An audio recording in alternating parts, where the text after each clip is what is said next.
for you, one that will provide several hours of pleasurable relaxation and diversion for you and your family. Did you fail to dress up for tonight's show? No tie, an old shirt and slacks, a house dress?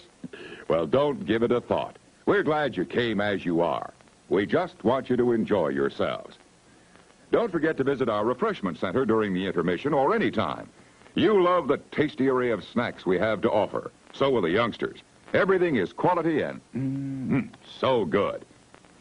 We hope you'll make this a weekly visit. Bring the family. Bring your friends. There are always wonderful new pictures to see, delightful snacks to nibble, a gay, pleasant evening for all. Oh, a word of caution. Don't drive over 10 miles an hour in the theater area for your safety's sake. And Mom or Pop, go with the kids when they leave the car. We hope you have a wonderful time. Come back soon. Wouldn't some hot buttered popcorn hit the spot right now? Extra fluffy, extra big kernels of it pop to perfection. Then drenched with the golden goodness of pure sweet creamery butter. Can't you just taste it? We heat the container extra high, but you better buy 2 more for the rest of the family.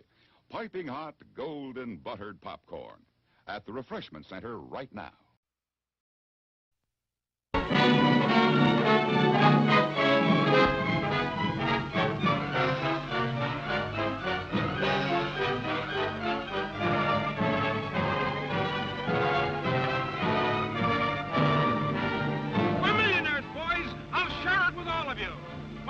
It'll be up in lights on Broadway.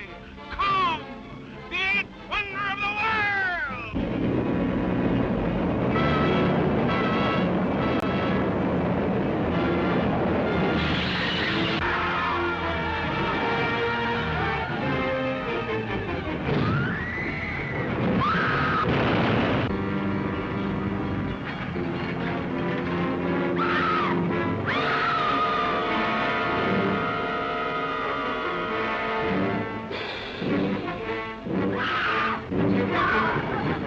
Wild, weird, wonderful, the stuff for which movies were made. Adventure, to make you wonder if it's true, while your eyes convince you that it is. Truly, the thrill of thrills. Don't miss it this time.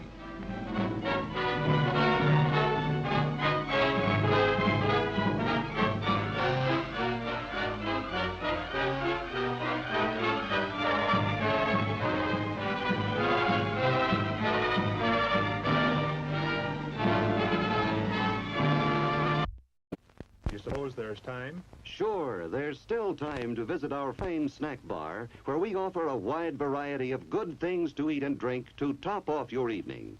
Want a suggestion? How about enjoying a treat we're famous for? A refreshing cup of smooth, chocolatey good Jubilee hot chocolate. Such a comforting, special kind of drink, and a favorite with folks of all ages. Hot chocolate goes down real easy this time of night, makes you feel warm and altogether wonderful. Bet you've never tasted hot chocolate quite as good as we make it. Enjoy a cup tonight.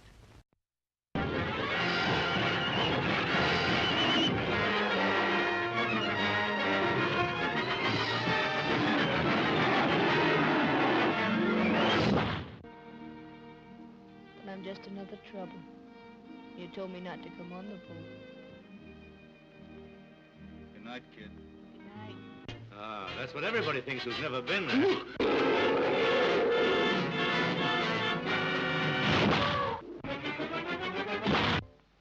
Skipper, believe it or not, there's a little calm. What?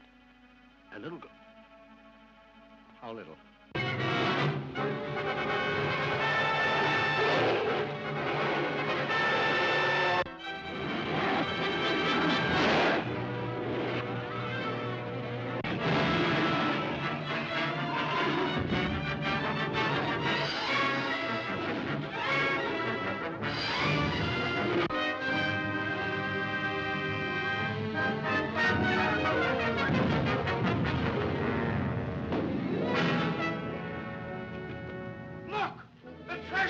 The treasure of the island!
Hey, kids, how would you like to hear this on the screen instead of the great show you came to see?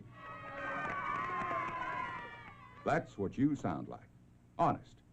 Please cooperate and do your part in keeping this theater quiet so everyone, including you, can enjoy it. Now remember, lots of adults and kids, too, paid admission to enjoy the show. We must insist on absolute quiet.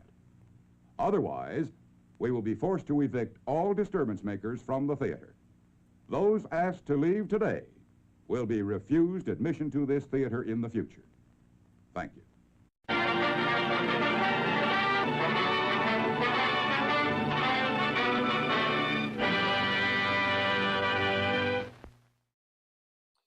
All right, well, hello out there, whoever is here. It occurred to me as my intro was playing that, like, wait a second, it's American Thanksgiving.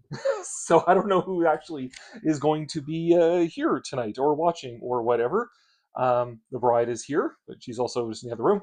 So that's fair, but at least that's somebody. So happy Thanksgiving to my American viewers, whether you're watching this now or watching this later or whatever. Sorry, I totally didn't think about it because I'm Canadian and we had Thanksgiving like a month ago. So, but yeah.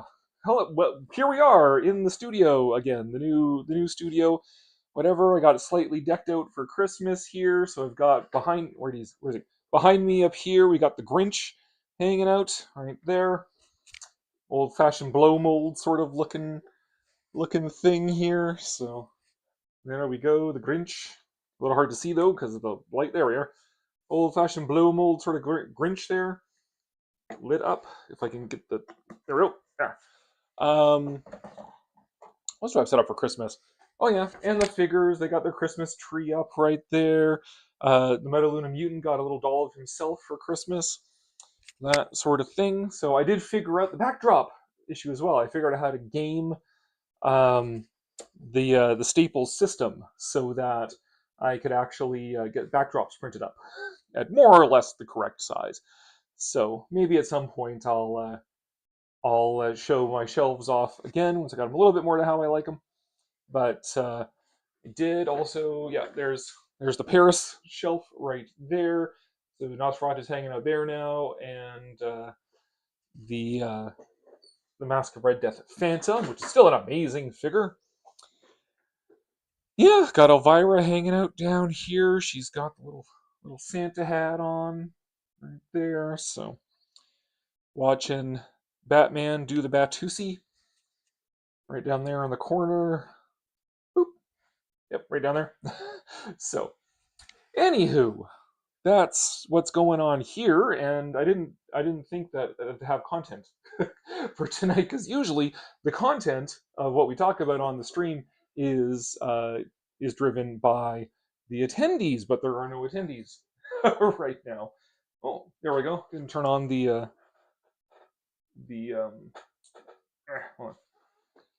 monster display either, so there we go. Got the Showa monster display in the background there too. But getting comfortably into the new space here as well. I like having the extra shelves, the Kongs being out there, and adding this extra middle shelf in here, in there. Gives me a bit of extra room to fiddle around with, which is nice for all of the crap that I buy. Yeah, mainly mecha figures and such. So, yeah, woo, that's exciting. Sorry. How did I get those backdrops working? My wife asks. So, what? I think everybody knows that the Bride of Monster Kid is my wife. Sorry, she's shouting at me, if you can't hear that. Don't give away that I'm your wife. How did I get the backdrops working? Basically, I had to print off an entire poster of them. So what I used to do for my backdrops was I would just send the image to Staples, custom size, and they would print it off at that size. They don't do that anymore, apparently. And so you had to get it like done as a poster. And there's two problems. One is that I couldn't get it printed at the size that I needed, and it always adds a white border to everything. So I needed exactly 76 centimeters. That's how big a Billy bookshelf is. So I needed it at that, but I couldn't get it at that. So then I figured out that if I just create the PDF in Word um, at the size that I need, or in even in Photoshop, whichever it is, created that at the size I needed it, like 20 by 30 or whatever. Then I could print the poster. Now the slight problem is that it still added the white border onto that. So these are actually a little bit shorter than they needed to be. They're not quite as wide. They're probably off by like a centimeter or so, but good enough for government work. And it's better than nothing. So, um, yeah, still managed to game the whole Staples poster printing thing just enough to get functional backdrops there with the swamp and the superhero Art Deco city up there. So I'll probably, when I get these a little bit more done up and stuff, and maybe after Christmas and my birthday, I'll show off the where we're at with how these dioramas look. Take down the Christmas stuff so that it's a little more like the year-round sort of look. So hooray for that! Oh yes, also I found a Tribble as well, right in there. That Tribble I've had since like forever. I bought this at like the first Star Trek convention that I went to back in the 1990s when Star Trek was still good. And this guy, he's actually supposed to like purr and whatnot when you pet him or hug him or whatever. But the cats I had back then thought this was a great toy, and something they did managed to wreck it so it doesn't make noises anymore. But and I did try it out upon finding it in my parents' basement again with batteries, but no, it doesn't work, unfortunately. But hey, at least I got my Tribble back, and I still have the box that he came in. So he's not just like a weird toupee I keep on my shelf. He's actually like a proper Star Trek Tribble. So add him in there as well. I could almost have a whole Star Trek shelf here if I really wanted to. The classic '60s Star Trek, the good stuff, even the '90s Star Trek. Um, uh, the new Star Trek is so bad, it's given me an appreciation for even stuff like Enterprise, which I thought was like the worst Star Trek up to that point. But the classic stuff, still playing, Star Trek Online. I'm on there, and my entire fleet of ships are all like original series era stuff because, of course, being retro monster guy, that's the thing I'm going in for. So, huzzah on that. Oh, that died out. Yeah, whatever. Gonna recharge the light for the monsters. So, there we go. Yay. More super engaging content in this live stream. I totally did not even think about American Thanksgiving. But maybe I should shift this to like a gaming live stream and just play Godzilla Battle Line for a while. I don't know if that'll actually do anything. Well, I guess I could get the bride to tell me if it's working or not. But we'll hang on for a minute here. You had been discussing flooring for the dioramas. What are your thoughts for it? Well, I did spray paint some of the shelves in appropriate colors. Hey, Rex is here. Hello, Rex. I guess Dinosaur Thanksgiving was a while ago, so now you're here. Thank you. The flooring for dioramas, I did spray paint some of the shelves. I might still spray paint some more, although I'm running out of spray paint. And like stickers, like the sticker flooring, or like the shelf liners.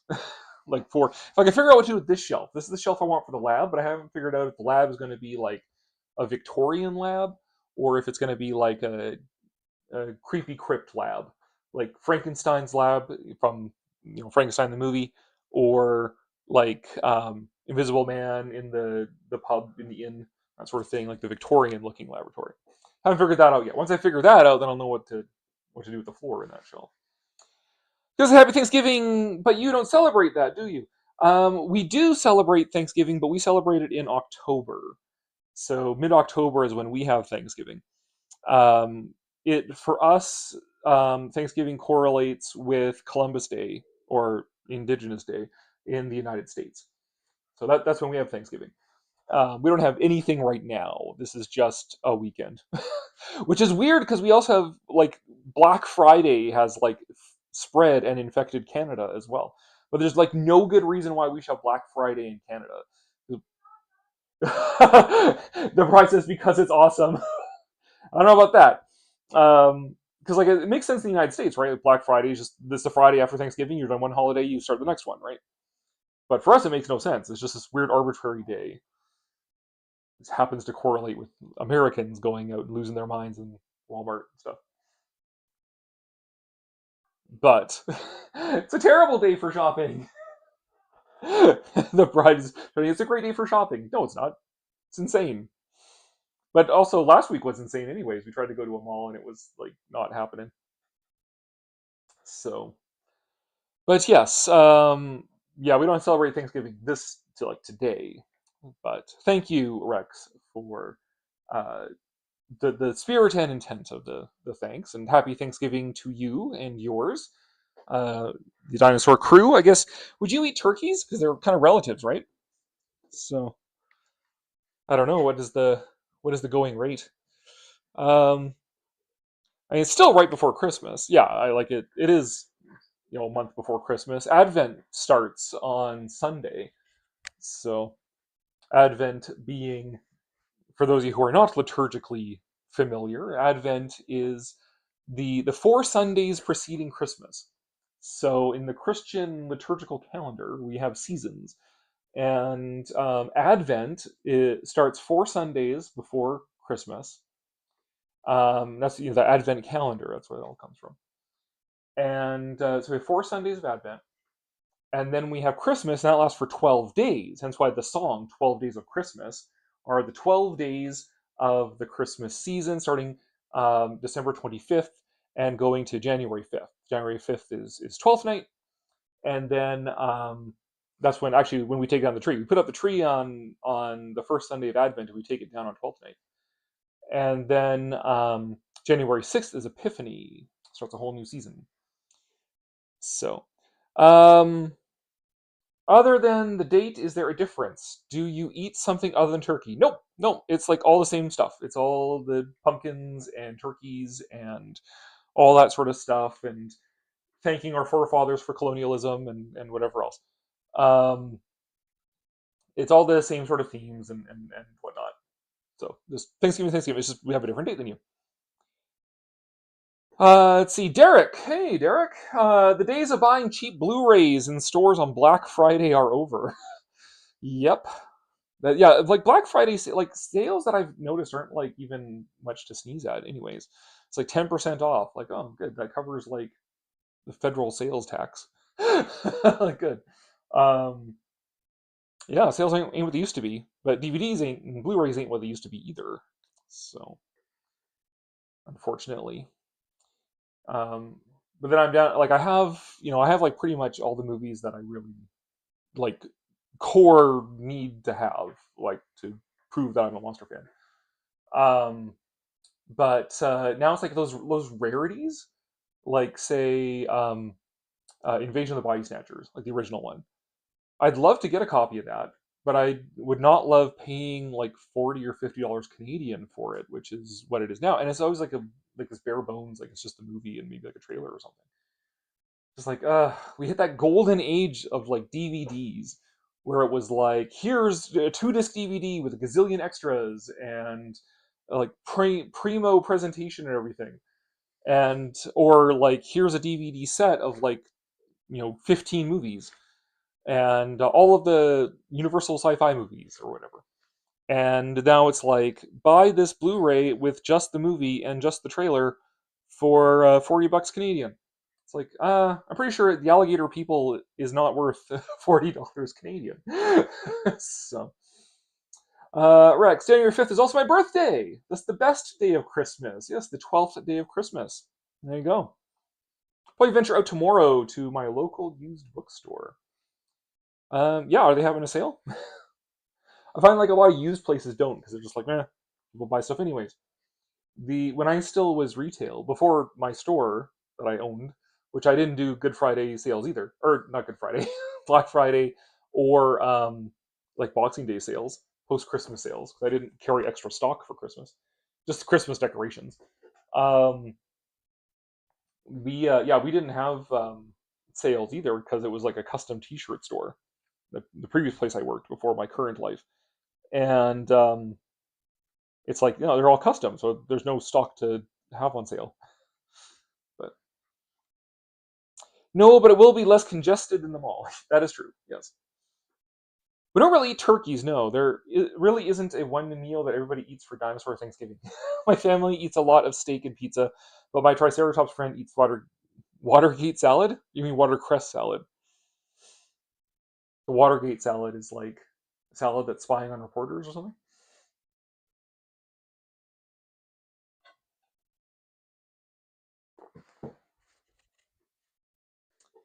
But yeah, we're at our used bookstore chain the other night. Discovered we only have like $3 left in store credit, so I guess we got to find some stuff to pawn off at the used bookstore so we can get more credit up. We get for buying too many comics and stuff there, and too many movies, I suppose. But I did get. What did I get? I got this Jonah Hex, and actually this one too. So Jonah Hex Two Gun Mojo by Joe Lansdale. So sort of the Vertigo, like creepy Jonah Hex, might be spooky horror or can be read as just weird Western, but can also be read with like the voodoo sort of thing going on. And that got me kind of reinterested in it, so I picked up the big volume of the old Jonah Hex comics. So getting back into Jonah Hex lately. Let's see. I went to a Brazilian steakhouse for lunch since my remaining family went to a friend's house. Oh, well, Brazilian steakhouse is a great way to go. Anyways, it's been a little too long since I've been to one, but it's one they come by with like the skewers of meat, right? It's just like, give me more, keep it coming, just give me the whole skewer. We're good.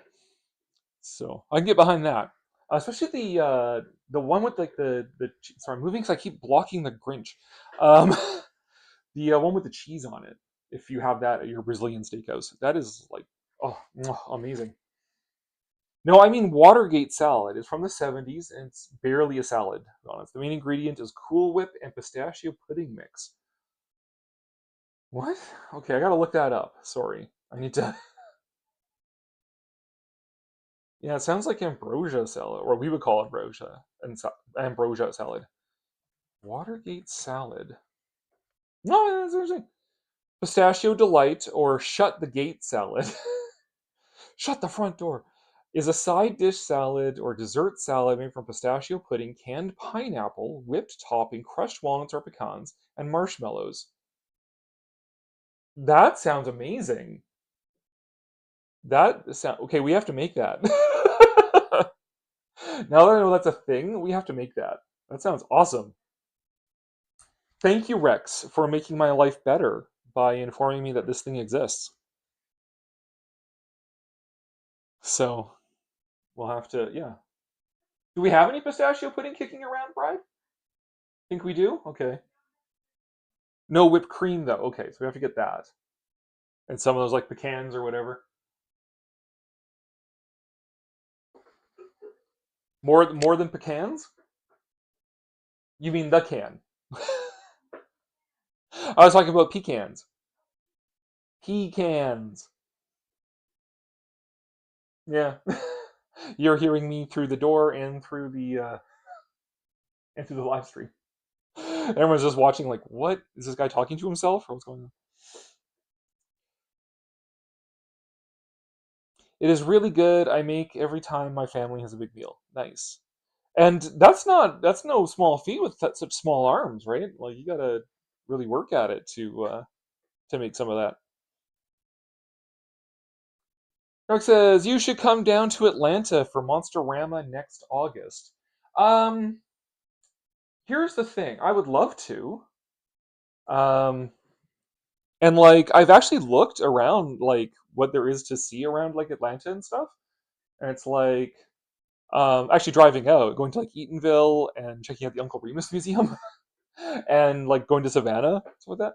But there's a slight problem with Canadians trying to go to the United States right now. And I wouldn't want to press my luck under the policies of the current administration, shall we say? Because go for Monsterama and stay for the free trip to El Salvador. Um, so plus, there's the whole thing with like they just changed the fees to go into the U.S. national parks. So now, if I want to drive 3 whole hours and go just across the border into Glacier National Park in Montana, it will cost me an extra $100 US on top of the regular admission fees now as a foreigner.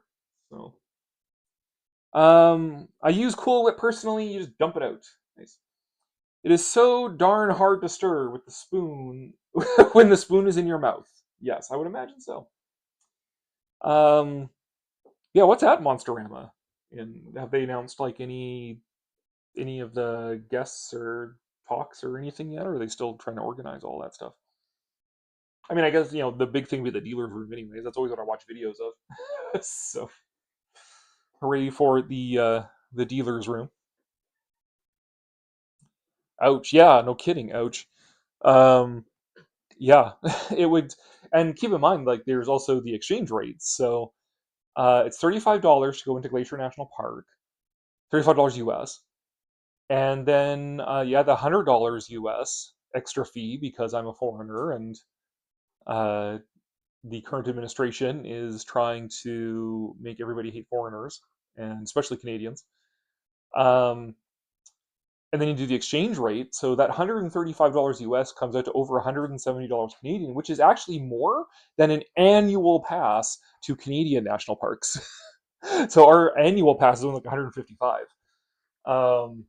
If I wanted to buy a US national parks pass, that'd be $250 as a foreigner, which is like $350 Canadian. So yeah, that it's this rapid de-incentivization for me as a Canadian to go to the United States um, right now, which is too bad because I like the United States. I have friends down there, Derek, and lovely national parks. You got like 2 Disneylands, all sort of stuff. But yeah, there's a bit of political theater going on right now, which was somehow, some way predicted by the movie Canadian Bacon by Michael Moore. They are having a special Richard Matheson celebration with his son, also Dark Shadow's 60th anniversary. Oh, that's neat. Um, yeah, especially since we're getting into Dark Shadows now. Like, we've actually been watching the show. We're up to, where are we at now? We're up to, they're trying to find Sarah Collins. They're trying to find her ghost. Maggie is on the cusp of remembering what happened to her, um, thanks to Barnabas. Um, and Vicky is not happy with Burke because Burke is investigating Barnabas. Now that Barnabas is all like choked that she's going to marry him. So I'm going to San Francisco Fan Expo this weekend. It's SDCC, but in SF. That makes sense. I plan on asking Christopher Lloyd about Santa buddies and nothing else. Yeah, nice. I love the idea of keeping in mind, like, I can't talk to celebrities. I'm not a big celebrity guy. Um, but the idea of like talking to a celebrity about like what their least known work and just like totally going on for like hours about it is, I think, hilarious. I think I've told the story before. At our last Calgary Expo, I was going through the dealer's room, passing the celebrity zoo, and saw Jodie Benson, the Little Mermaid, and nobody was there, and no, she was just kind of sitting there looking lonely. And I was like so tempted to pay that money to go get her autograph and chat her up about the King Kong animated movie because she does the voice of Andero in that. and just talk to her about that and like what happened. Why is that movie so weirdly bad? Because you weren't bad at it. It's got the Sherman Brothers doing the music, but how did it turn out so bad? But I didn't because again I don't have the skills to talk to celebrities. So wanted to hear my plans for if I ever meet Mark Hamill. Gonna ask him about Guyver, like that movie. What are your plans for Mark Hamill? And then walking up to him like, so I hear you pressured your kid into getting an abortion.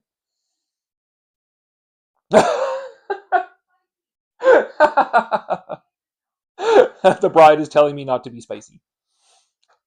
So that's what happens on the American Thanksgiving stream when I only have like 3 viewers.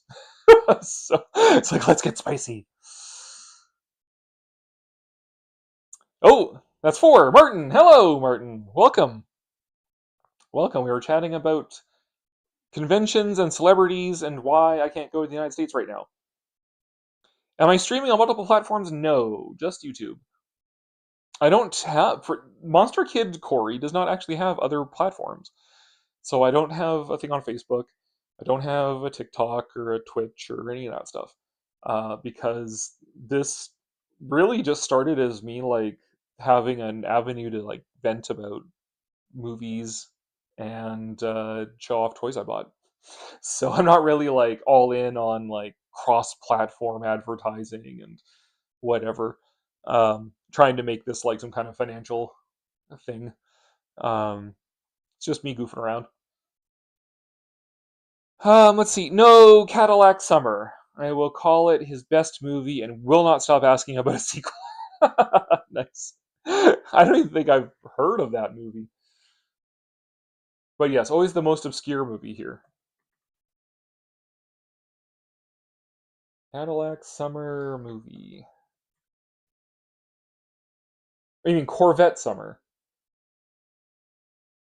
Corvette Summer, 1978 American adventure comedy film directed by Matthew Robbins. It was Mark Hamill's first screen appearance after the unexpected success of Star Wars the previous year. Hamill stars as a California teenager who heads to Las Vegas to track down his beloved customized Corvette Stingray. Co-star Annie Potts, playing the quirky young woman he meets along the way, naturally. Nominated for a Golden Globe Award for her first film role. Box office success, making about $36 million at the worldwide box office on a relatively small budget for that era of $1.7 million. Film, however, received a divided response from critics. Well, there we go. Corvette Summer. Yes, ask about, like, again, the celebrity's most obscure film. One day I'll create my own channel. You should.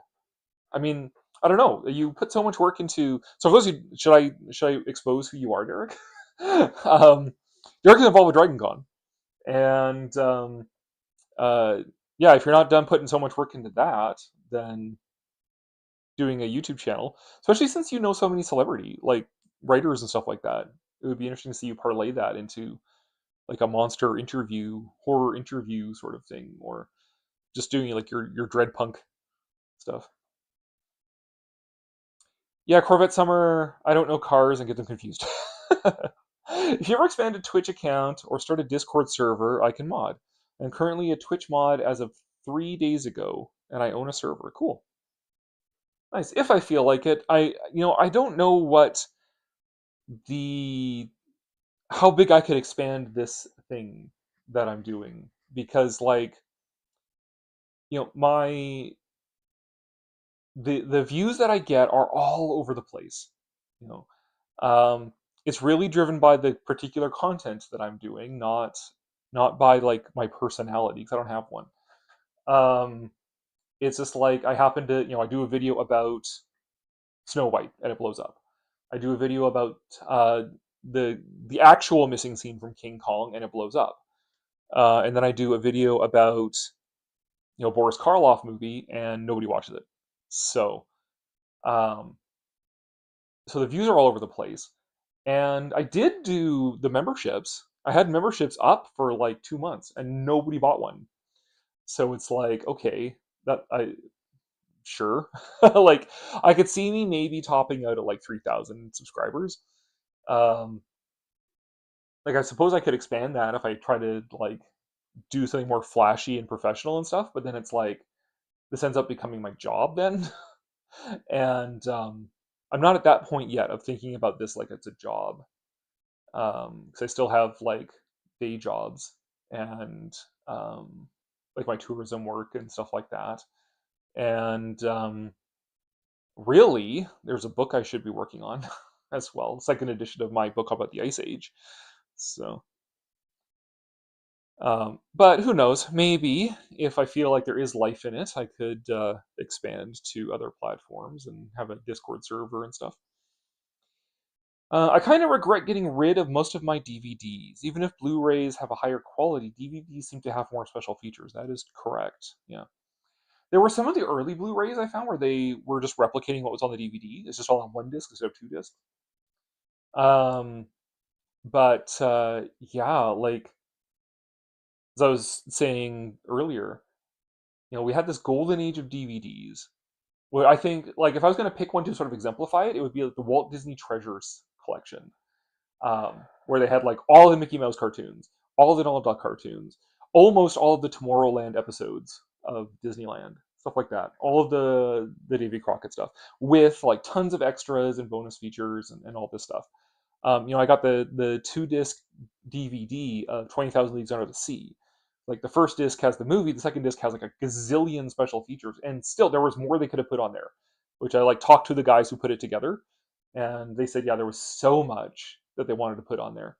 There wasn't space, and then Disney kind of had these sort of like requirements for what they should put on it that as well that kind of cut into what they could have put on it. Um, but the Disney Platinum Edition DVDs were amazing. Um, or like the collections, right? Like I mentioned before, the Universal Sci-Fi DVD collection.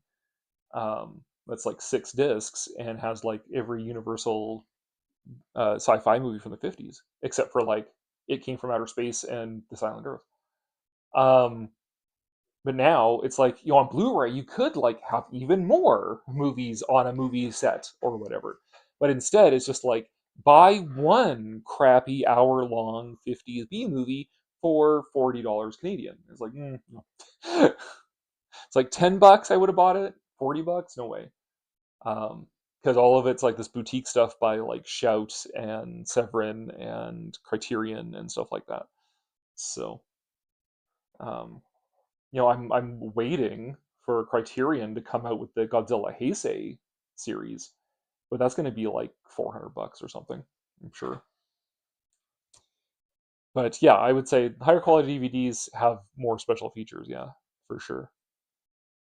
I actually started posting YouTube videos, and they are really bad. I'm not proud and know I can do better, and plan to as soon as I learn to edit videos. Don't watch until I do. Fair enough. Yeah, like one should always be trying to improve one's craft. Um, I mean, for me, there's a certain level of stagnation with this channel because I don't make any money off of it, so it's kind of limited to how much I want to invest back into it. And again, I'm just doing this for kind of like funsies. Um, but the better equipment, um, how to make punchier videos, better scripts, all that sort of stuff. Uh, One can always be working on that. For me, the closest is that there are certain kinds of videos that I just stopped doing because nobody's watching them. Like my King Kong fan watches RKO movies. That just kind of petered out because like no one was watching them. So it's like, yeah, it wasn't worth the effort, right? Especially since like the next logical movie in the series or to cover would have been Citizen Kane. And that one is like, what more do I even say about Citizen Kane than has already been said? It would just be kind of like me explaining like why Citizen Kane is good, not really saying anything new about it. Um, Adding to the conversation at all. Just like, here's why it's good. Um, yeah, I still want to do though a video I didn't get to. It would have been the last video in the series. but a video on RKO's other science fiction movies. So, it's King Kong, of course, but there's also like Deluge. Um, there's only a handful of them, anyways, but like Deluge, and ending with The Thing from Another World. So, those would be the other RKO science fiction movies. So that video will happen eventually at some point, anyways, because I want to talk about them anyways. And I forget if I got to the Kay Kaiser movies or not. I don't think I did.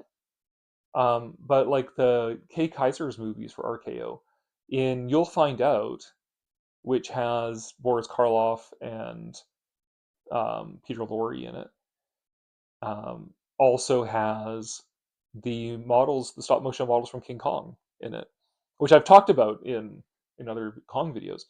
But it'd be nice to like do a little bit more of a dive into that as well. Let's see, Rex. I'm honestly not the biggest fan of Blu-ray, just because I dislike HD upscales. I don't really like it when they remove film grain on older movies and they look worse. Yeah, it took me a while to get into Blu-ray. But what actually got me into Blu-ray is when I was at my store. The TV that I had was so HD that DVDs actually look like garbage on it. And I really noticed this with King Kong because you get the fog scene. King Kong on my TV here at home, it looks fine on DVD, but on the TV I had at the store, like it was like these blocks of fog, and it looked awful. So I think it was like one or two Disney ones kind of sold me on like, okay, Blu-ray can look good. Early Blu-ray was like it looks like somebody just jacked up the sharpen feature. And there's some Blu-rays I still can't even like watch directly. Like I have to kind of look away from the screen a bit. Um, but I did pick up somebody local off Facebook Marketplace was selling the Showa, the Criterion Showa Godzilla set and the Universal Monsters 30 film set. And so I picked those up, and they looked great on the store TV. So I thought, okay. And so now I'm kind of like slowly adopting Blu-ray. Um, most of the stuff that I already have, I'm not like jumping to get on Blu-ray, but new stuff I'm getting on Blu-ray, and like new stuff to me, not necessarily new movies. And I'm slowly like replacing the Disney collection, like the Disney stuff. Like I just got Fantasia on Blu-ray like a little bit ago. Not like actively pursuing it, but slowly working on it. But yeah, the it's actually the amount of noise actually is what bothers me, because like King Kong, that the Blu-ray of that one, it looked okay. It looks great. Like the fog doesn't look like blocks of pixels, but there's all these little squiggles all over the screen the entire movie. That took me a minute to get used to. Is all these little squiggles all over it. And I noticed that other Blu-rays too, a lot of old movies, all these little squiggles all over the place all the time. So that took some getting used to. Let's see. Martin, by the way, I'm sorry I missed your last stream in October. I kind of had a sad Halloween because one of my cats wasn't feeling well, and sadly he passed. Oh, I'm sorry. He was Alex, and he was a Manx cat. Oh, well, a moment of silence for Alex. I'm sure he was a good kitty. Well, as good as cats can be. But I'm sorry to hear that, and I understand. don't feel like you have to. Oh, my chat disconnected. Wasn't still broadcasting, I hope. See, I have to ask the wife. Am I still broadcasting? Okay. Oh, there we go. Successfully reconnected. I don't know if the internet went out or what. Let's see. I honestly am just posting because I want to use YouTube eventually as a way to advertise movies when I start making those. But if I don't post anything until I can edit, I won't ever post, Oh, yeah, exactly. You gotta, you improve your craft by doing it, right? Um, I do public speaking for a living, which you wouldn't guess by my videos and my live streams. But yes, I actually do public speaking for a living, And I got better at it because I was doing sermons in church and had the little old ladies telling me everything I did wrong. They will. They will tell you that. You gotta speak louder. You gotta speak slower. I use simpler words, stuff like that. Um, so yeah, there's that. Just anything. Yeah, you have to do to get better at it. So that's the posting stuff to YouTube is going to be how you're going to work on editing because you'll actually get to see it. You'll get feedback on it. Um, you'll watch it over and over again as well. I had my cousins even make fun of me for like watching my own videos. It's like, well, dude, I'm seeing what I did wrong. So, um, but yeah, it's how you work. You got to put it out there and get better. I'm not looking forward to when a film professor will make me write an essay about Citizen Kane because I hate feeling like I'm just repeating what people have already said. Yeah, especially Citizen Kane is like the most analyzed movie in history because it's also like the best movie in history. Outside it, I was like, I don't know. I have like a 2 paragraphs about it written in a Word document with this video that I didn't get around to making. Whereas I'm like, there is nothing I could possibly say about Citizen Kane that's going to add to the discussion about it. It would just be like explain, which I've answered this question for people. I have been asked like, why is it so good? Like, and just like people not understanding what about it makes it so good, and why everybody goes Google for it, and like having to explain that. It's like that's all that video would have been. It's just me explaining why it's so good, which I can't imagine in like a film studies class, like telling the professor just why it's good. Like, yeah, they know. So I couldn't imagine having to write on Citizen Kane. Um, just got out of Thanksgiving food coma. Welcome, expose. Here. I resent your anti-cat. I don't have an anti-cat bias. I love cats. The bride, however, is allergic to cats, and because she is one, we've joked it's actually not allergy; it's just jealousy. Um, but I was actually going to get a cat, and then I met the bride, and I decided, she's allergic to cats. If I ever want to have a hope of dating her, I can't own a cat. So I actually didn't buy a cat in the hopes that I would someday get to date the bride. And I guess it panned out because we're married. So there we go. So I don't have an anti-cat bias. I've even owned cats in the past. When I still lived out in the farm, I had like 3 cats. Well, 4 cats at one point, and then the kind of attrition happened. But I actually don't watch my own videos because I hate listening to my own voice. Fair enough. I do not sound on video like I sound in my head. That is for sure.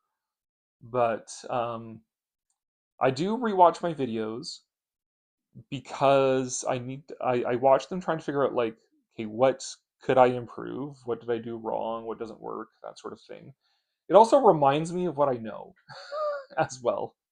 And especially if I'm doing like a second video to build on something else I said before, I have to rewatch the previous videos to remember what I said and stuff like that. But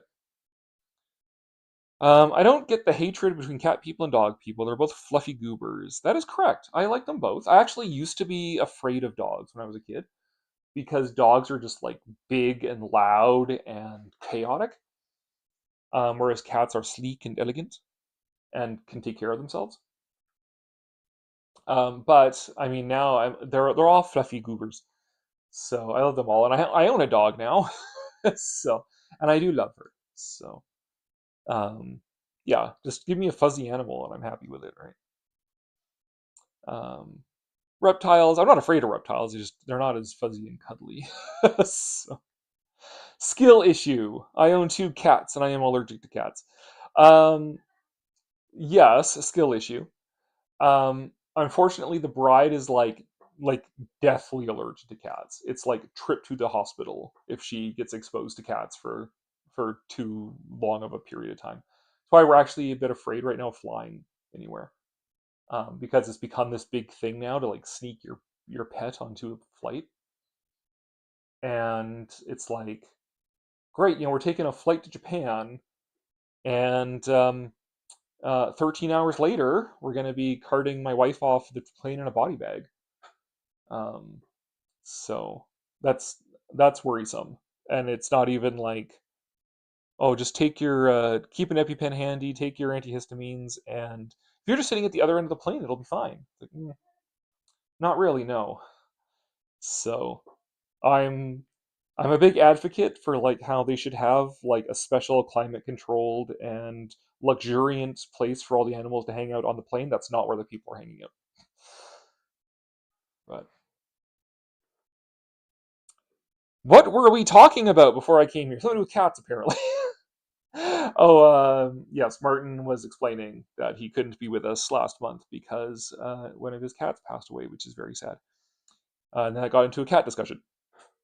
But what else were we talking about before that and during that? We're talking about conventions, film, Citizen Kane, and why doing a video or an essay about Citizen Kane sucks, because Citizen Kane, what else could you say about it? Yeah. Rex starting a YouTube channel as well. And then we had Derek maybe starting a YouTube channel too. Michael, the movie Attic. Welcome. Honestly, only started making videos because I love talking about movies. And if anything would happen to me, my family would have a lot of video footage of me. Aw. Yeah, well, I mean, that would be a curse for my family, I guess, for me to still be around. Oh, what is... Oh, speaking of dog, here she is. Hello, Sage. Hello, Sage. The bride just threw some kibble in here. Sage. Hey, you. Come here. Sage, come. No, come here. Come on up. No, go. No, under my desk. Good job. Good dog. Now she's like, okay, why not? Sage, come here. Oh, come here. Let's do this the not shot collar way. Come on up. Come on up. Up. Up. Up. Up. Come on. Nope. Will not. Thank you. Up. Come on, Sage. Come on up. Sage. Come on up. There we go. There's Sage. Hello, Sagey. Look at the camera. There we are. Hello. Good girl. Good girl. Yeah. There you go. Okay, you can leave now. We're not going to force you on camera. Sage is a very good girl. See, that's how you do it. You use food as an incentive instead of shock collars as an incentive. But then I'm not a communist, so what do I know? Let's see. Also, make sure the dog is not being hit with Frankenstein levels of electricity, unlike someone. Yes. That is like the joke of the internet right now. Yeah. That guy is such a scumbag. But anyways. Martin says to Rex, yeah, when we sent his body away, we got an imprint of his feet. Oh, and a page with the Rainbow Bridge poem, which made me teary-eyed. Even if I'm not religious, it was really sweet. Yeah. Poor little kitty. Yeah, the last time I had cats was when I was a teenager out on the farm. And at peak, we had 4. So I began with this pair of siblings. Hi, Sage. You coming back in? Come on. I don't have food, though, so you're not going to come on my lap. You only come onto my lap. Come on. Come on up. Nope. Bye.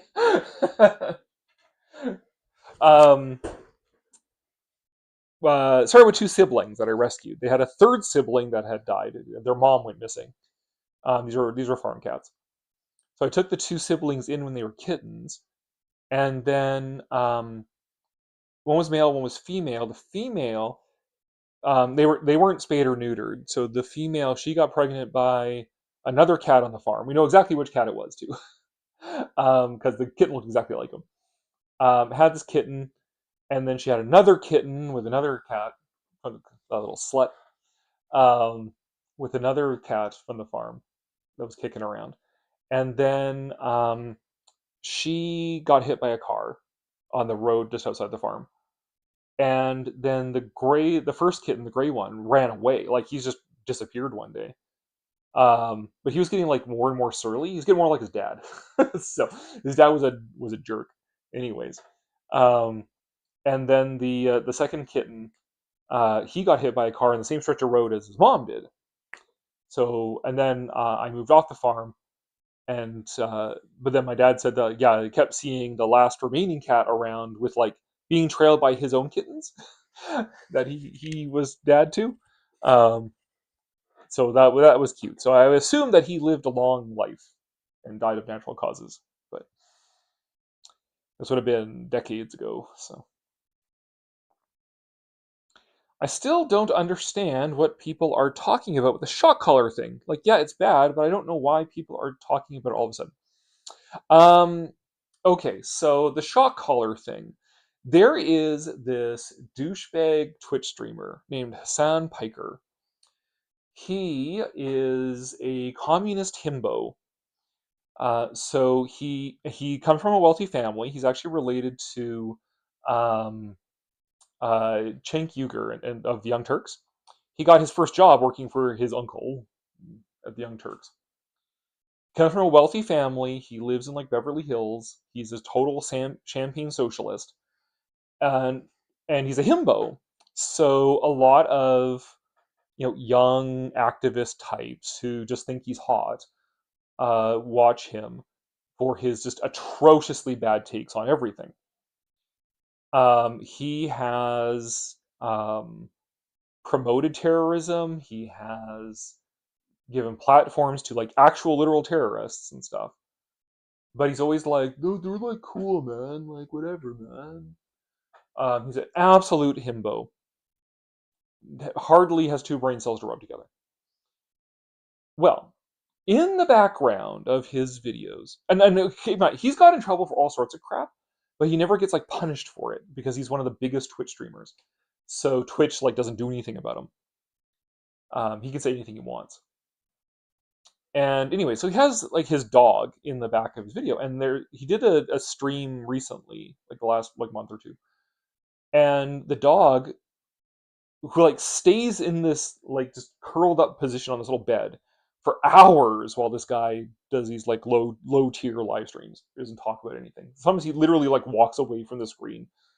The dog got up to take a stretch and to go wander, and he reaches over, and then the dog yelps and gets back into the thing. And it's obvious what happened. He has a shock collar for this dog. But then he kept like denying it, but he kept changing the story all the time. And then he showed the collar and how like, see, it's like whatever. But the collar is a shock collar. He just removed the shock prods and taped them over, thinking nobody would notice that. But like, this is the internet. So, but of course he's a himbo, so he doesn't realize other people are smarter than him. So yeah, basically, and it's just been causing this total crash out over the last month of him being exposed for like just being an absolute douchebag. Which you would think people would have known that already, but when you're just a douchebag about the politics, then people see you be a douchebag about an animal, and that's a different situation. So that's the whole shock collar thing right there. Like, obviously, don't shock your dog. Yeah. Yeah, animal companions are family. Yeah, they are absolutely. That's even fishes are family. We had two fishes at our old place, and they got Viking burials. Well, actually, burial at land because they're fish. So, um, and yeah, like Sage is the little puppy that we just had here. She's family now. Well, I mean, I was sort of a fun uncle before. Now we're trying to figure out my role as dad, but she's family. Yep. Mainly because it was a bridge to talk about some other questionable things his son has done, like calling himself a communist while living in $2 million house. Also, rest in peace. Yep, guy's a douchebag. I had 3 other cats before my current 2. They were outdoor cats, and 2 of them were hit by a car, and 1 ran away. We decided these 2 be indoor cats. Yeah, good call. That guy sounds like a psychopath. Yep, and is giving us communists and himbos a bad name. Yeah. Well, I mean, communism gives communists a bad name, but yeah. He is something else. But again, he doesn't get any trouble because he is one of the most popular Twitch streamers. So I'm technically a socialist, but that's basically just a more more complicated communism. Yeah, I don't I don't really give a ton of thought to like my economic positions because it's like it doesn't matter. Like I'm a Canadian liberal, so not Liberal Party necessarily, but um, liberal, left libertarian Canadian. So like I believe in having a strong social safety net, especially after COVID. I'm sold on a universal basic income. Like it's wow, that was actually really handy. Just have money, not have to worry about anything, and didn't just to know you're not going to starve to death. Um, I believe in having a strong social safety net and all that sort of stuff. Universal health care, I love it. Universal basic income, I think would be good now. Um, that sort of thing. Um, but anti-communist for sure, because communism isn't even an economic theory. Communism is a theory of totalitarianism. And my dad came to Canada because he and his family were ethnically cleansed by the Soviets. So I have no particular love for communism. Um, but just milk toast, like social democratic, good social safety net, sure. Um, wouldn't say I'm a fan of capitalism, but that's like saying you're not a fan of gravity. Like capitalism is just an explanation for how economic relationships work in a free exchange, in a free market. Um, I've said before, there's a Disney cartoon, Uncle Scrooge and Money, that is like a better explanation of capitalism than anything you find in Karl Marx. So that is what it is. But yeah, but me having an opinion on economics doesn't change anything about society. So I don't have a well-developed economic theory. Um, my dog and cats are closer to me than some actual family members. Yeah, I mostly get 4K of movies if I think it's really worth it. I don't know if black and white movies really worth it in 4K. I'm aware that Criterion releases a 4K of the original Godzilla. Um, yeah, I've joked before about like we're getting to the point where like these movies are higher quality than they were originally released in. you know, but other people pointed out to me that like actually 35 millimeter is a pretty high definition format. Um, so the higher definition, the better. Um, but yeah, I think we're getting to where like yeah, the release is higher def than the movie itself ever was. Um, for black and white movies especially, yeah. So I don't know. I don't have 4K. I'm worried that 4K would do the same thing that Blu-ray did to me originally, which is just like gross me out and I can't watch it. Um, but I guess we'll see. I don't know. I honestly I don't plan on getting another format after Blu-ray. I mean, if I'm forced to, because Blu-ray players have been far surpassed, and the whatever gen of video game platform doesn't have Blu-ray anymore or whatever. Um, basically, if I don't have a way to play my Blu-rays, but I can't visibly see anything getting better than Blu-ray at this point. Like maybe 4K is, but um, yeah, I'm not in a. I feel like I'm kind of tapped out at Blu-ray, so um, we'll see. But I think free healthcare is good and billionaires bad, and discussion. Don't make it super complicated. Yeah, I think communism is very idealistic, and like most people's beliefs, it's hard to realize it without some effed up shit happening. Yeah, I mean, communism. I could have a whole thing I go off about communism, but this isn't a political channel, so. But I think communism's crimes against humanity are implicit to the ideology, which is why it keeps happening every time. So I don't even think communism is good in theory. I don't vote liberal because I don't hate myself. I don't vote conservative because I don't hate other people. Yep, that sounds about right. That sounds about right. Um, Traditionally, here in Canada, I voted for the New Democratic Party, which is sort of our most left-wing mainstream party.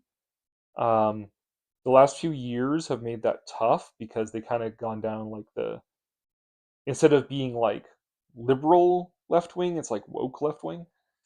Um, but now they've gone so far that direction that I almost want to vote for them just for the lulls of it. Like um, they just recently adapted their governance structure so that now they have two categories of people they have to have represented in their sort of leadership: males and non-males, or no, sorry, it's men and not men, which is the general women and other category. It's just like, yes, there is men, the the the the category with content, and then there's other. Anything that's not a man. Um, the negative, right? The positive and the negative, the man and the not man, which is just like, oof, oh, that is awful. So now I just kind of want to vote for them for laughs. Um, but yeah, and I've never voted conservative. I never will vote conservative. So whatever. It's just sort of, yeah, the being like, I'm a classical 1990s, early 2000s liberal, and therefore I have nobody to vote for anymore. But I feel like having the same Blu-ray again, just because it has extra 4K disc, is just a waste of money. Yeah. Well, it's like the DVD Blu-ray sets, right? Like I got a basically what the spindle that burnable discs come on. I have like a one of those that's just like full of the extra DVDs and other discs and stuff that come with movies now, or did for a while. Because like, what do I need the DVD for at this point? Like, a lot of those were just like, some people don't have a Blu-ray player yet, or they have a Blu-ray player at home, but in the car they have a DVD player. But yeah, but I started doing that with the Studio Ghibli DVDs, because they had like, there were always two DVD sets. One disc was the movie, and the other disc was like storyboards with the movie audio, which was like, what a waste of space. There's so much rare Ghibli stuff they could have put on a second disc, but never did. It's just like, what a waste of space. What a waste of space on my shelf. So, let's see. What is your favorite new model setup and why? What is my favorite new model setup? Like for my figures? Um, let's see. Well, I mean, the swamp is the most complete one. Oh no, it would have to be the mummy. We have, again, Sala there. We've got Imhotep waking up in the background there. Um, that would be my favorite one, because yeah, it's the most complete and the most sort of like set scene. Um, then I guess the swamp.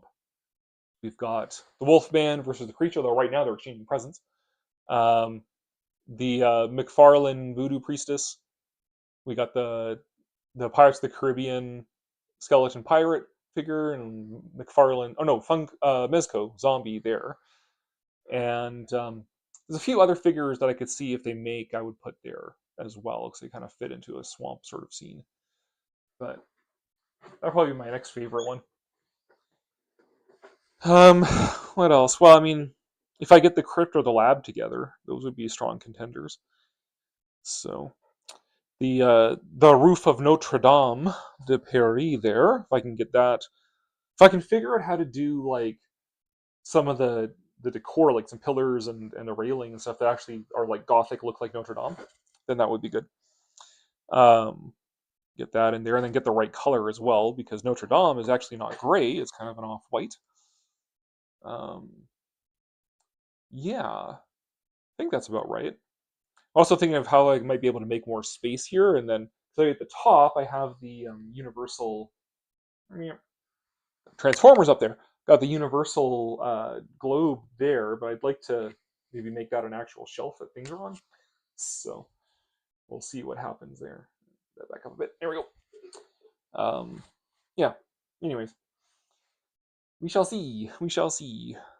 And then if I get a certain Wild West action figure for Christmas/birthday, I might have to turn one of these shelves into a Wild West shelf as well.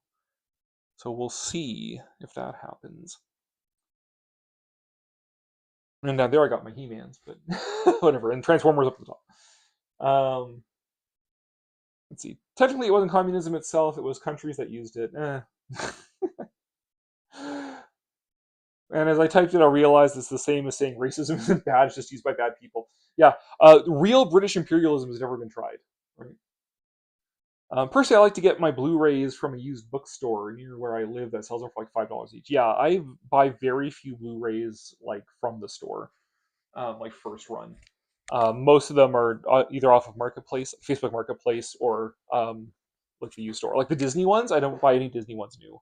Those are all secondhand, and I keep a list on my phone actually of the ones that ones that I have, so I don't buy the same one over again. Um, yeah, and like when the Showa Godzilla set came out, like that was way too expensive for me to buy firsthand. But then somebody was selling it for like $50. I'm like, done, sold. I'll take it for $50. A same with Imagine set was it's over 100, like $120 Canadian in store. But then I found a place in the flea market that was selling it for 50. I'm like, done, sold. 50 was a good price for Imagine. 120 not.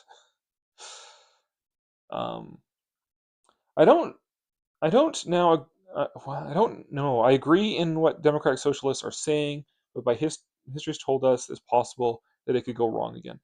Yeah, well, by democratic socialism, I mean this like Nordic model, right? Like, it's what's being done in Nordic countries and Canada, that sort of thing, where it's like we're parliamentary democracies, we're capitalist economies, but with regulation, and we have strong social safety nets. Like that's fine. It can always improve, but I don't think full-on communism is how to improve it. I think just building better social safety nets and stuff is how you improve it. I know this is late for you, but are there any Thanksgiving specials you like? I don't really. Thanksgiving isn't really a time of like TV specials and stuff for us. Um, I can't even think of one off the top of my head. I'm running through like Rankin Bass. They're all like Christmas ones and Groundhog Day. um, well, that's a Christmas thing though. The bride just shouted out "festive special." That's a food item at Swiss Chalet, which is a Canadian food like restaurant chain. Oh, Derek's going to sleep. Thanks for coming by, Derek. It was good to have you pop in there. And if it was safe to go to the United States, I'd consider your offer of Monsterama there. But have a good one, Derek. Um, yeah, I can't think of any like Rankin Bass animated. No, it's either Halloween or Christmas. For Halloween, it's Disney, and to a slight lesser extent, Mad Monster Party. For Christmas, it's Rankin Bass, Rudolph the Red-Nosed Reindeer for sure, and the Grinch, like the original cartoon version. I've seen the most recent animated one, like the CGI animated one, and it's like they're the Grinch is a half-hour story. It's a half-hour cartoon. The Grinch is great. It's a half-hour cartoon voiced by Boris Karloff. Um, yeah, I can't. I don't watch Peanuts ones. They don't do anything for me. Um, like I've seen them, but I don't watch them over and over again. Um, Disney will watch the odd Christmas cartoon, like Mickey's Christmas Tree, mainly because I love like Chip and Dale living in the Christmas tree. It's like, oh, that'd be so cool, like shrink down and be inside the tree. Um,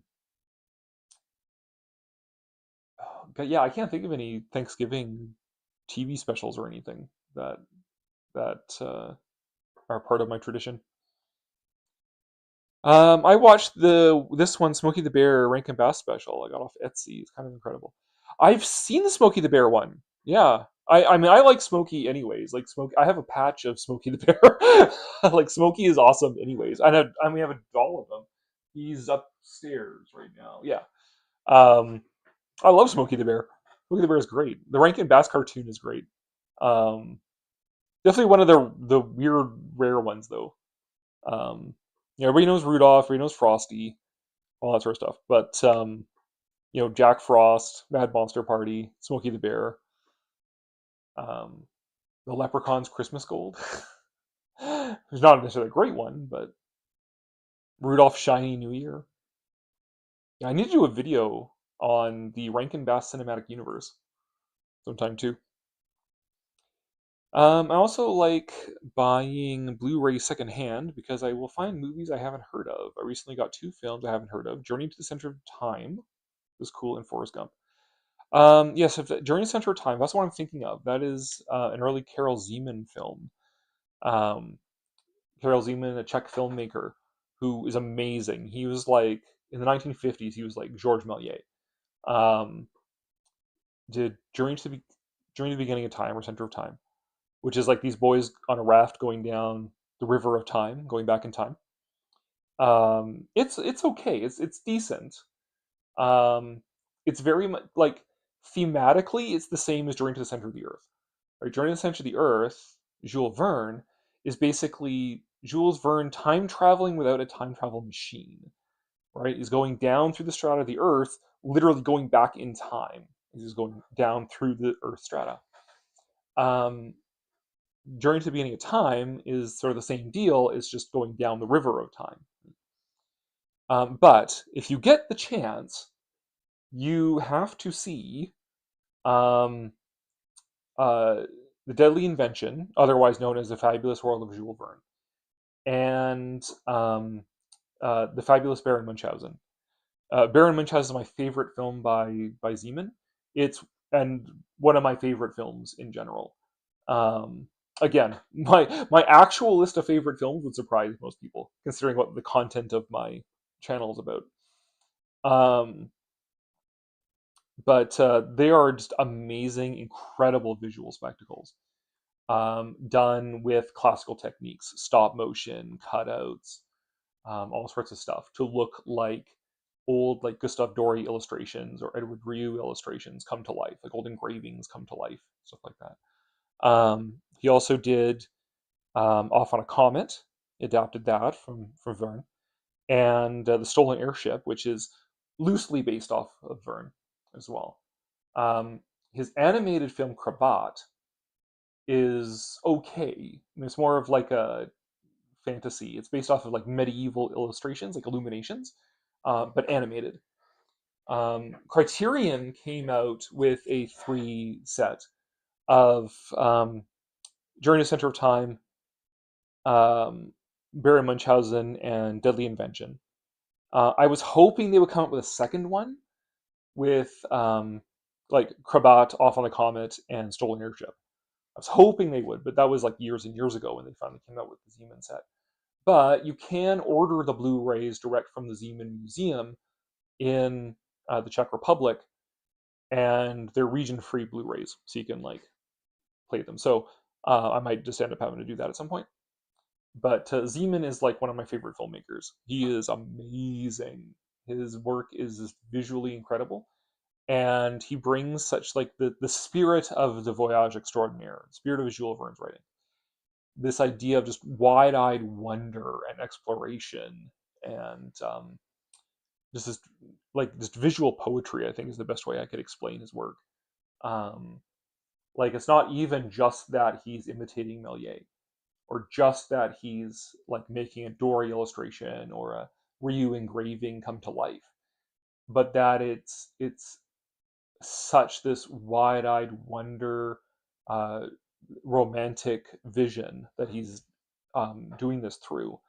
Um, at the peak of my being into steampunk, Victorian science fiction, I would say that like, yeah, my favorite like franchise, sort of steampunk franchise thing would be 20,000 Leagues Under the Sea.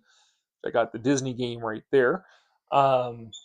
Like the Disney 20,000 Leagues, because Disney 20,000 Leagues, you get like the movie and the rides and Mysterious Island and Tokyo Disney and stuff, and the merchandise and everything else. It's sort of like a mainstream thing, but artistically, it's like Georges Méliès and Carol Zeman are like the best, like Victorian science fiction type filmmakers. Oh, excuse me. Um, Let's see. Other than Smokey the Bear that I mentioned, the only ones I can think of is Garfield and the Space Wizard one we don't talk about. Space Wizard, oh yeah. the the Star Wars one, by chance?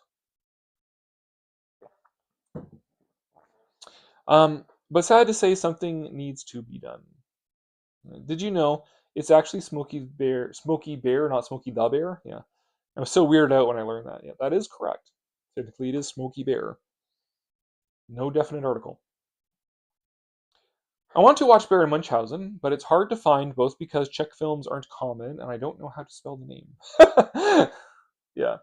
Um, see, weird for some weird reason I can't actually write stuff to the chat. Otherwise, I would send you a link. But Criterion Collection, Carol Zeman, Zeman. Yeah, if you look that up, it's well worth buying. And like, as I've done the video of my video collection before, usually repackage all my movies just so I can shrink them down. But I have not repackaged the Zeman ones because the packaging itself is amazing.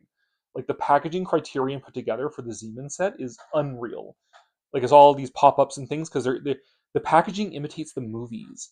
So you have these pop-ups and these little sliders and all these little things to imitate the tone and the feeling and everything of the movie. So even the packaging is great for the Criterion set.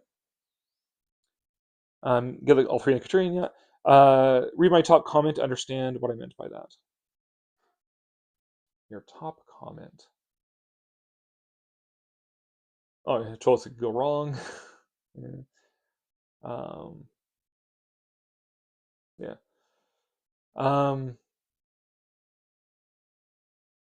Yeah, don't say its name. We'll get into a debate about the prequels. Now let's just focus on the sequels. Everybody hates those, right? No. I found recently on our trip so we went to visit family in Manitoba there in October. At a thrift store there, we actually found the Blu-ray for The Mandalorian. Um, so now I have one case for Star Wars stuff. It's got that DVD set where they actually released the theatrical versions as bonus features. I have that, so I have those in there.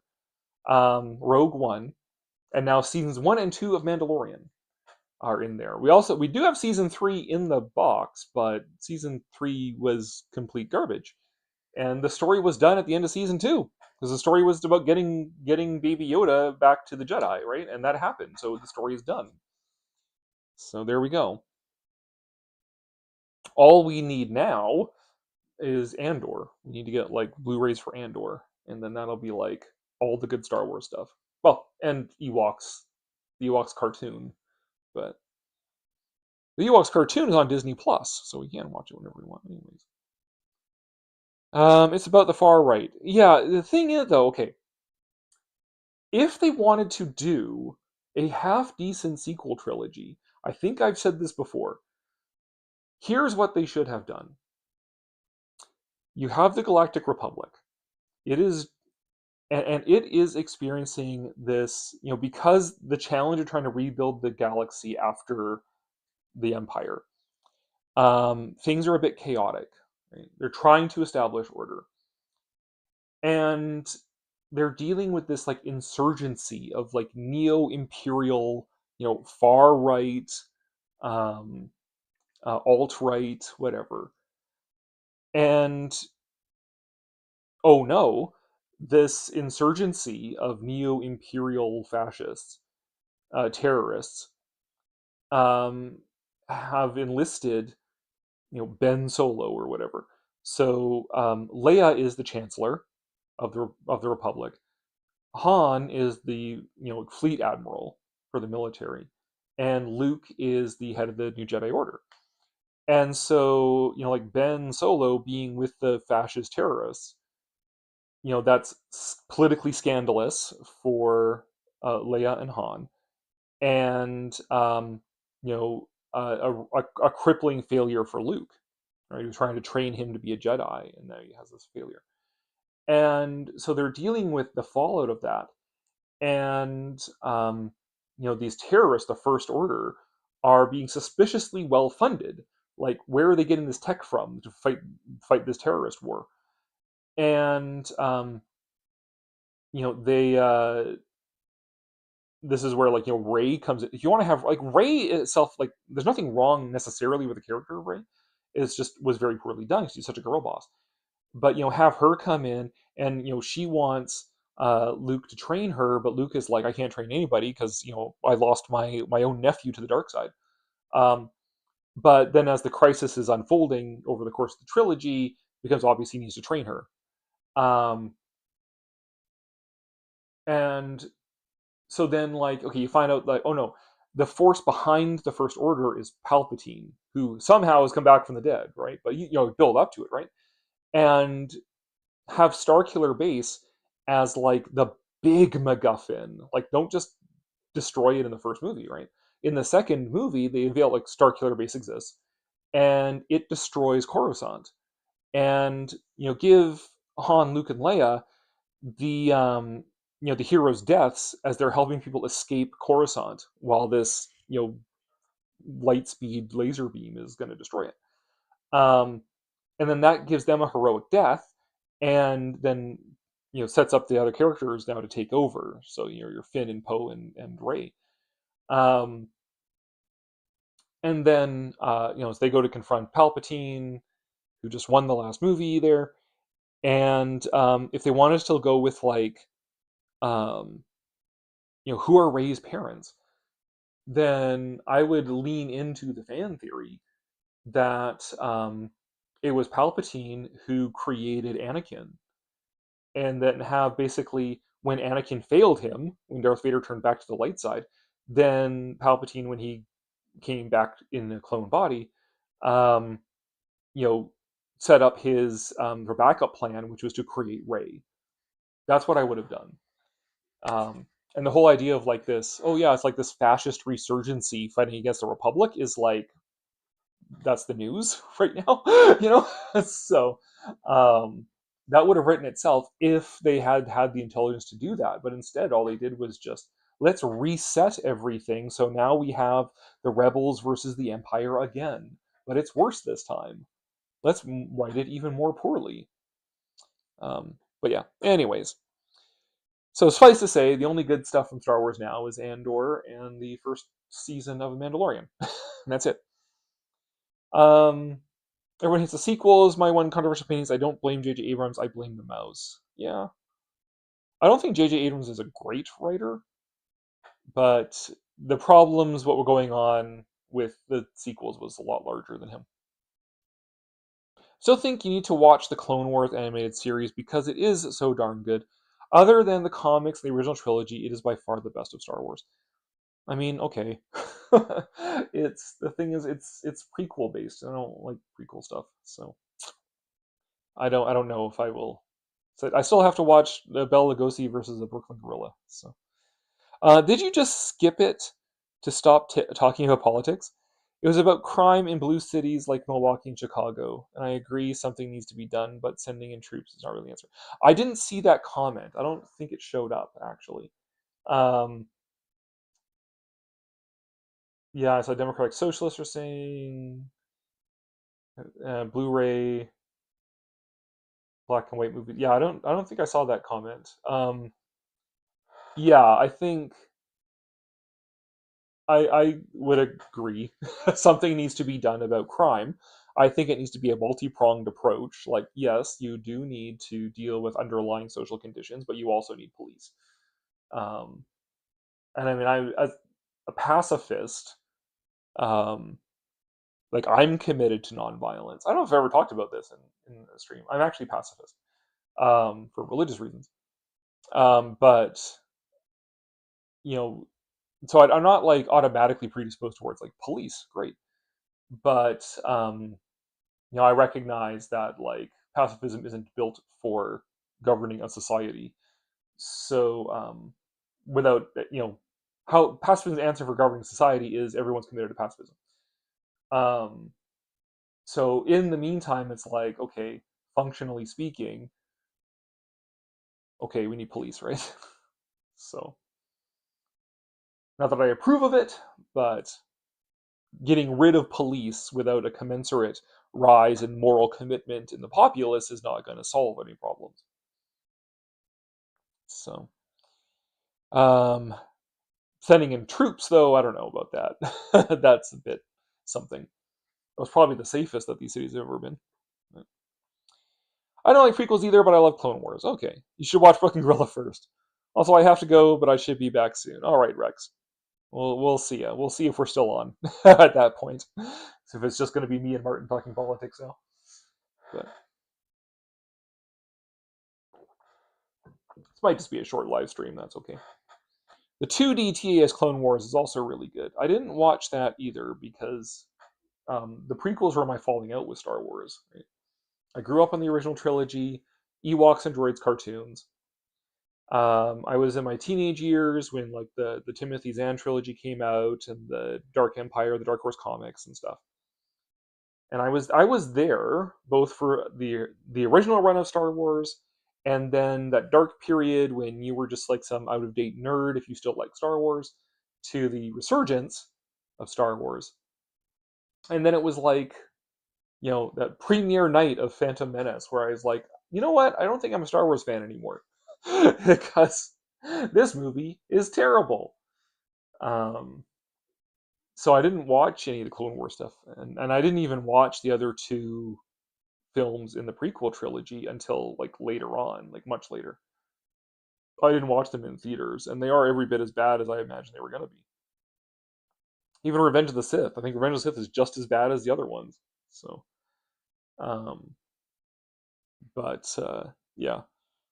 Um, so I can't speak for the 2D Clone Wars, the Genndy Tartakovsky ones. Couldn't bother watching them. For me, animated Star Wars is Ewoks and Droids cartoons. So, in fact, that's what I would love to see. Disney was like talking about, oh, we're going to do a droid when they were like going to barf up all sorts of Star Wars stuff.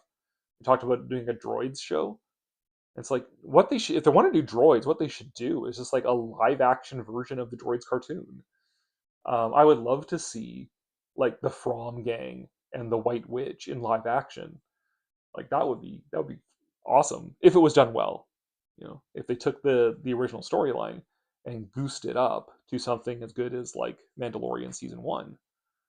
Wouldn't be as good as Andor because it's not that kind of story, but goosed it up to at least Mandalorian season one quality.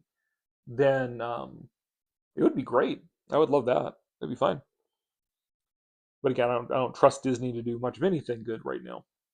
So what I like about Disney is what I used to like about Disney. So, but if you like Clone Wars, that is more power to you. I don't trying not to totally shit on the stuff that my viewers like, but it's not for me. I didn't grow up with it, so alas. That said, it's been a while since I've watched the actual Star Wars trilogy. To do it again sometime. Except I have like a whole freaking list of movies as long as my arm that I haven't watched yet that are sitting on my shelf. So I got a lot of stuff I should get around to watching instead of crappy YouTube videos and stuff. But including actually, yeah. Remember, I haven't even I bought the off of Marketplace the Daiei Invisible Man movies, the Japanese Invisible Man ones. I haven't actually watched them yet because I know that if I do that, I have to sit down and make a video about it. So, but anywho, let's see. Martin in there writing an essay. But policing. But I did keep up on like crime rates and stuff when I was still seriously investigating a Route 66 trip. But under the current administration, that's not something that's happening. So kind of stopped paying attention a little bit to that. So what do we talk? Politics, policing, Clone Wars, Star Wars, Thanksgiving holiday specials. We're an hour and a half in. And gone AWOL. Oh no. Engaging content, Monster Kid Cory. Very engaging content. But a good argument for why maybe I should start doing these movies. Just watching public domain horror movies and having live commentary and stuff. Mystery Science Theater or something. But well, it seems to be dropping off. Since Martin's not saying anything, nobody else is here now. So maybe we'll just end it for the night. Slow key, it's my own fault for doing one on American Thanksgiving. And there's no real previews. Next month is going to be the oh, the Bride threw one in there to try and save me. What's the coolest new movie I've seen? What is the most recent new movie we've seen? We haven't even. Yeah, The Bride is threatening to make me watch Wicked, but I don't know because I can't get past the toxicity of the discourse around it. Oh God, what is the last movie that we saw? I feel like the last one I remember seeing was Dune 2. New to me movie. She just shouted from the other room. The best new to me movie that I've seen recently. What even is the most recent new to me movie I've seen? And there were those monster B movie ones I watched the other day, but I can't even really remember their names. So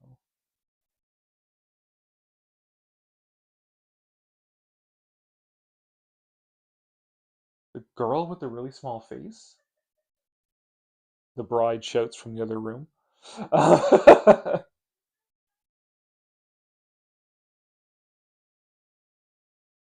Really tiny girl that ends up with the boy? What are you talking about? Okay, once you figure out what that was, let me know.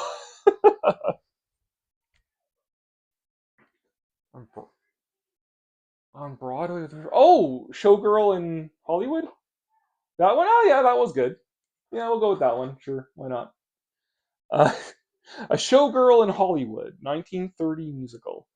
Or 29 or 30. Small face? What? Face wasn't that small. A weird 30s face. I don't know. I thought she actually was like attractive by modern standards. Because there's like 1930s Hollywood, right? There's actresses that were like attractive by 1930s standards, and then there's like actresses who are attractive by modern standards. So this movie Showgirl in Hollywood, I would say the lead actress in that was attractive by modern standards. Um, I don't know, with a small face. That's a weird one, but so yes, we'll go with Showgirl in Hollywood. It's a musical, which is like apparently my second favorite genre of movie now. So it's like horror, fantasy, and sci-fi, and musicals. Um, Martin, I am aware you aren't a fan of Peter Jackson's Kong, but would you have preferred in Jackson's original '96 script that was going to be made but scrapped because of Frighteners box office and Godzilla '98 and Mighty Joe Young? I am not familiar enough with the original idea. My problem with Jackson's Kong is less a problem with the movie in itself, other than just conceptually, how can you make a better King Kong movie than the original? Um, it's Peter Jackson that I have a problem with. Um, like, if that movie was in the hands of an editor and a better director, it might have been passable. Um, but it's Jackson's own commitment to just more is more and piling on more and just do this cartoonish sort of childish direction with dramatic poses and slow motion death scenes and all that sort of stuff. That's what's bad about it. And that's been my criticism of Lord of the Rings. But I can see how he gets a pass on that because Lord of the Rings itself is such a sprawling book series that he actually edited it down to fit in the movie. Whereas King Kong, like it's such a like a one-to-one comparison of like the original film versus the remake that's twice as long with half as much. Um, you can really see Jackson's weaknesses come into play because the original is so good. So when a 3-minute scene of Fay Ray running through the jungle in the original film becomes this like 15-minute scene of Naomi Watts being tormented, or the fight against one T-Rex in the original becomes a fight against 3 T-Rexes on vines swinging around in a chasm and stuff, for like again 20 minutes. Just is you can see that one-to-one of why it's so overdone. So yeah, I don't know enough about the '96 script for it, so but I can't imagine that. I guess that's pre Lord of the Rings Jackson. Maybe it would have been better, but I don't know. Recently watched the Die Gothic Volume 2 box recently. What is that one? Die Gothic. Let's see. Die Gothic. Let's see. Volume 2. From Diabolique DVD, or Diabolic. Whatever. Diabolique.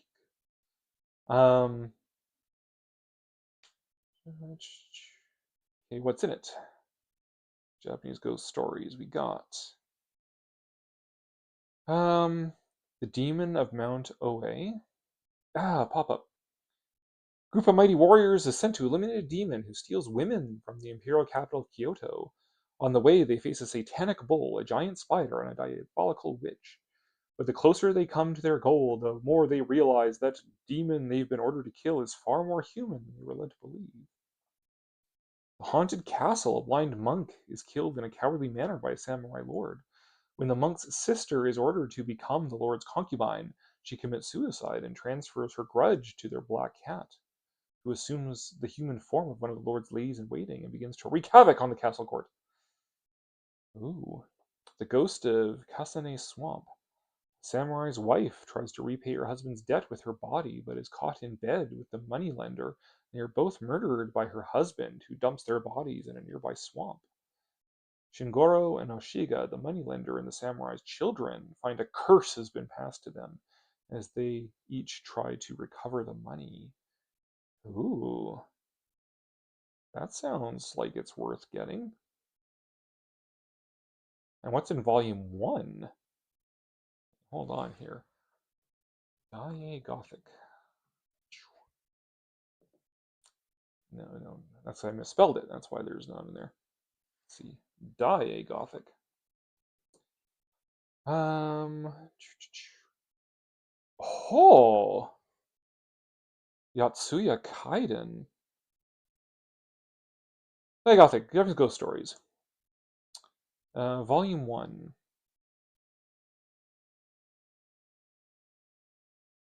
This release is region A, B, so it's not actually all region. It's won't play in C. Luckily, I am in A. Oh. Bride of Hades, the Snow Woman, and the Ghost of Yatsuya. That would also be worth getting. Because Yatsuya Kaiden is my favorite Japanese ghost story. My favorite Japanese horror story is Yatsuya Kaiden. I think that version, if I remember correctly, the one that they have in it, is the one that's done more like a psychological horror, like a psychological story instead of like an actual ghost story. If I remember correctly which version we're talking about. And the Snow Woman. Bride from Hades. Interesting. Yeah, let's see. Turn the quintessential Japanese ghost story into a profoundly resonant, doomed romance with chilling ghost scenes that would leave a deep mark on creators of J horror. Let's see. Kenji Masumi's Yotsuya Kaiden. Yotsuya. 59. Transition Toho film with the same name released in 59. Okay. Story.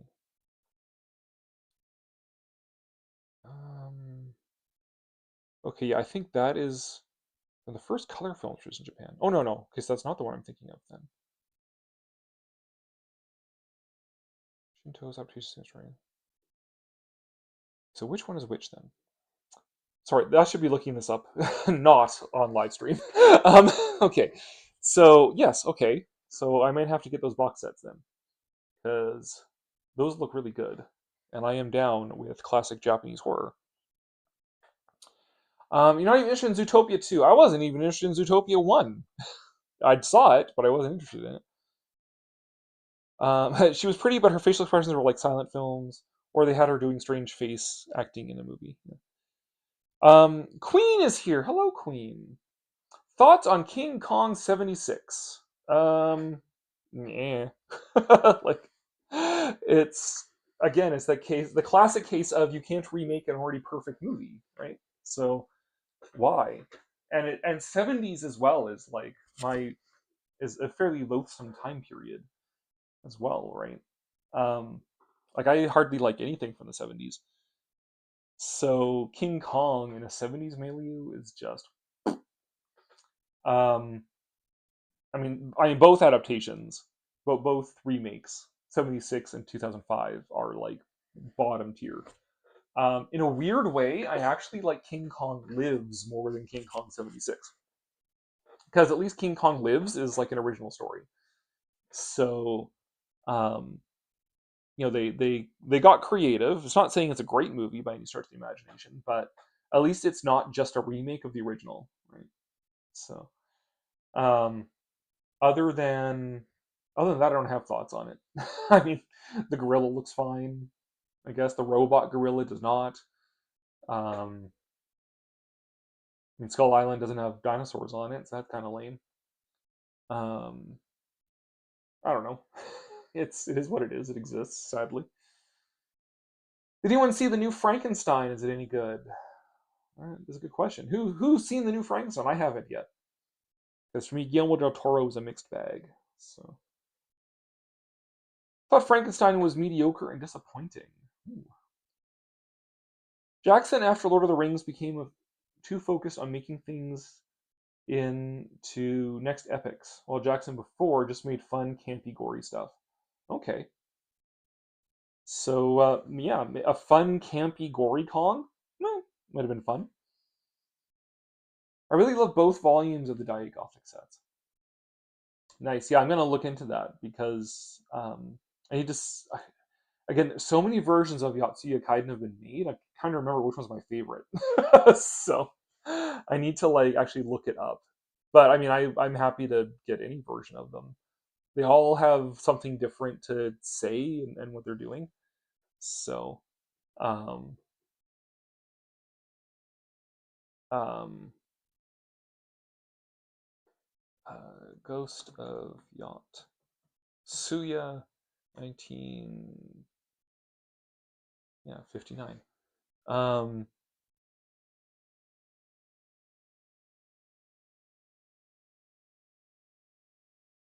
Yeah, I have to. Sorry, I'm getting distracted again because again, I really like Yotsuya Kaiden. It is like my favorite Japanese ghost story, Japanese horror story. Um, Not exactly sure why. I think it has such an interesting history with it as well. Like I'm familiar with a lot of them, like Botandoro and stuff like that. The Skeleton Bride and stuff. But like Yotsuya Kaiden is such like this. It's had a rich history of adaptation. Getting his kabuki play that was like a big deal for its special effects. And like my first exposure to Yotsuya Kaiden was actually the anime of There's an anime, Samurai Horror Stories, and the first arc of that series was Yotsuya Kaiden, but also framed as like the writer of the thing of the play was cursed by the story. Um, but the anime was beautiful, like brilliant. And then I read the story. I haven't seen it live yet. I would love to go to Japan and go see the actual kabuki play. Um, and but I've seen like most movie versions of it that I know of. And everyone has something different. Some of them present it more as like a psychological drama, others as a full-on like supernatural ghost story. And it's got these powerful themes of the grudge, right? Of the wronged wife coming back to torment the man who wronged her, and through these ghostly apparitions and stuff like that, which can be interpreted as his own guilty conscience, his karmic retribution, whatever. And it's such a rich setting, like samurai. Sometimes it's folded into the God, blah, blah, blah, blah, blah, the 47 Ronin, Chushingara, folded into that story as well, which is the whole thing. This is a fascinating story in ways that I don't find other ones as fascinating and engaging. The ghost story of Yotsuya Kaiden, is I think one of the greats, one of the great Japanese horror stories. So to even just get that, let alone the other ones, that those other movies in the set look great too. So I will have to look into that and add those to my pile of Dai things to get. I still need to get the Yokai Monster set for Dai. So I got the Daimajin set.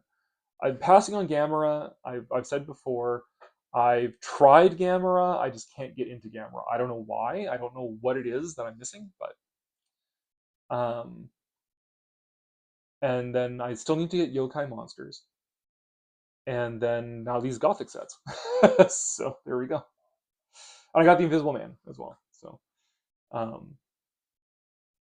don't forget the remake no one talks about, except some kaiju fans do, the Mighty Kong. That being the terrible animated musical with Jodie Benson. Yeah, I've seen that one. It exists. How does it compare to Crimson Peak? Remind me of that style. Yes, Crimson Peak being Del Toro's sort of homage to Hammer films. I would have loved if we were in an alternate universe where John de Bont's Godzilla was made, then giant monsters would have been more mainstream. Yeah, well, I mean, Godzilla, I don't know, comes and goes, right? And Godzilla's sort of at the peak of mainstream acceptance right now with the MonsterVerse movies. Godzilla '98 didn't take off because it's a crappy movie by Roland Emmerich. So, yeah,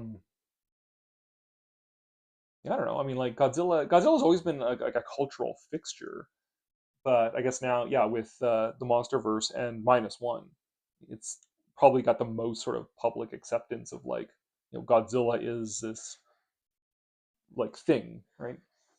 Oh, descriptive, Cory. Is a thing, yeah. How's that thing different from before? Well, the difference is I got a Godzilla shirt where he's bringing down the Hot Topic. So there we go.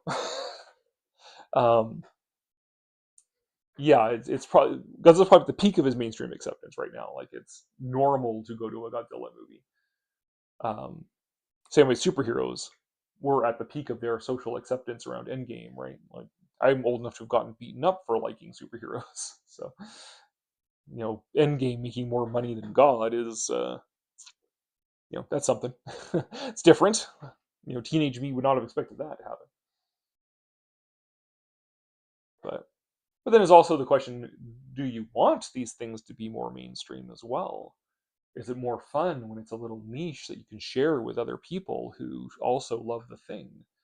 Or do you want it to be mainstream, which means more content, but also means more people who are just in it because it's a thing that exists? That's just what's popular right now. And therefore want to change it. Philosophical questions.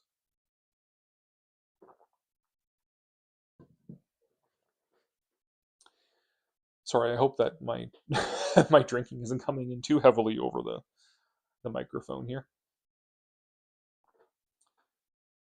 But and I'm kind of like on the question of things I like becoming popular, because I've suffered through things I like becoming popular and being sort of like cast out from them. Steampunk, that happened, where started as just nerds who like Victorian science fiction, and then became a whole scene, and then all of us nerds who like science fiction were kind of kicked out of it.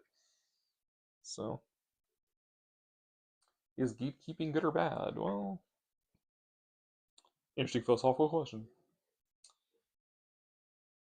I want to find out what Queen says about how it compares to Crimson Peak. Come on, Queen.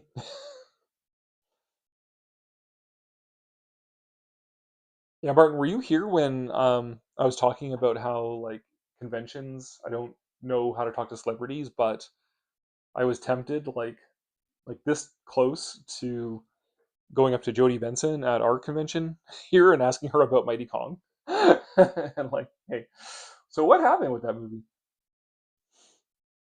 Did she reply with anything more than it was a paycheck? I eventually watched Shin Ultraman on Tubi, and I thought the story needed to be a little more focused, other than Ultraman taking down this kaiju or alien. Probably wasn't as revolutionary as Shin. No, I would agree.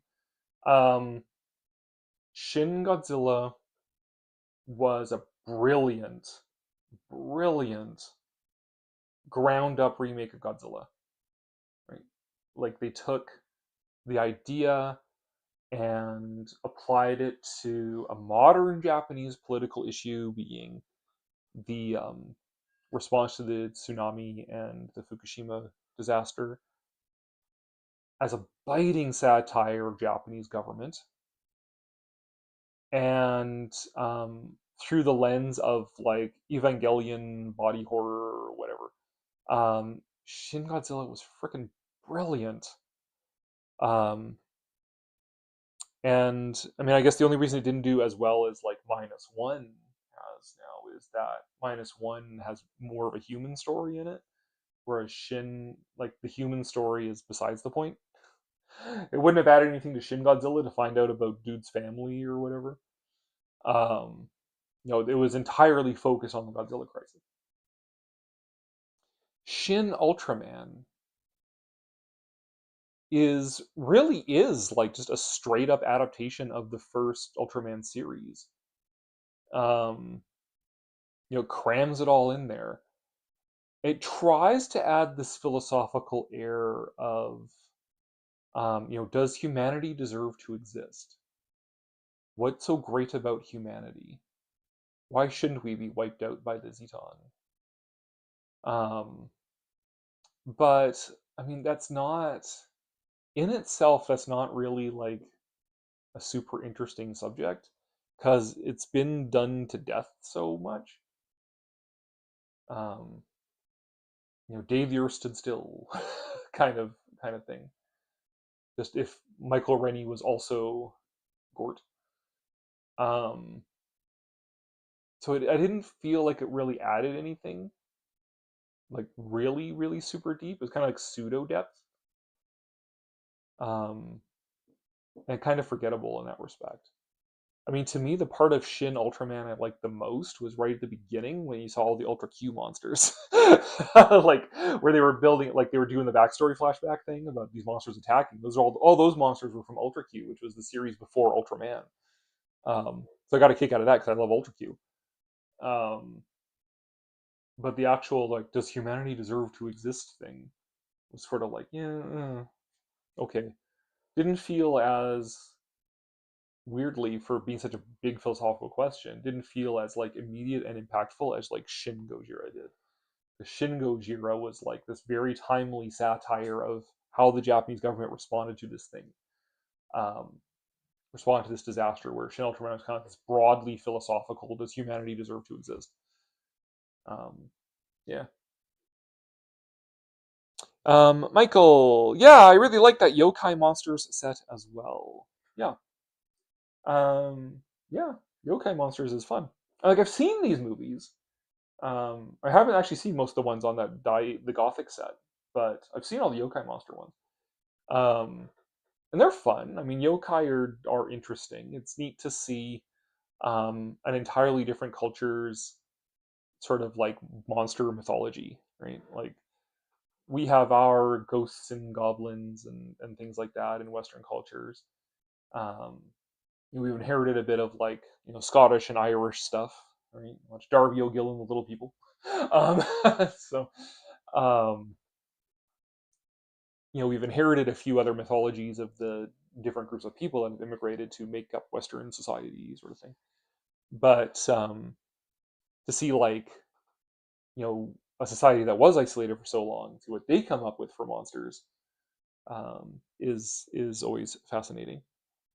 And and the third movie's like them fighting against like a Western monster.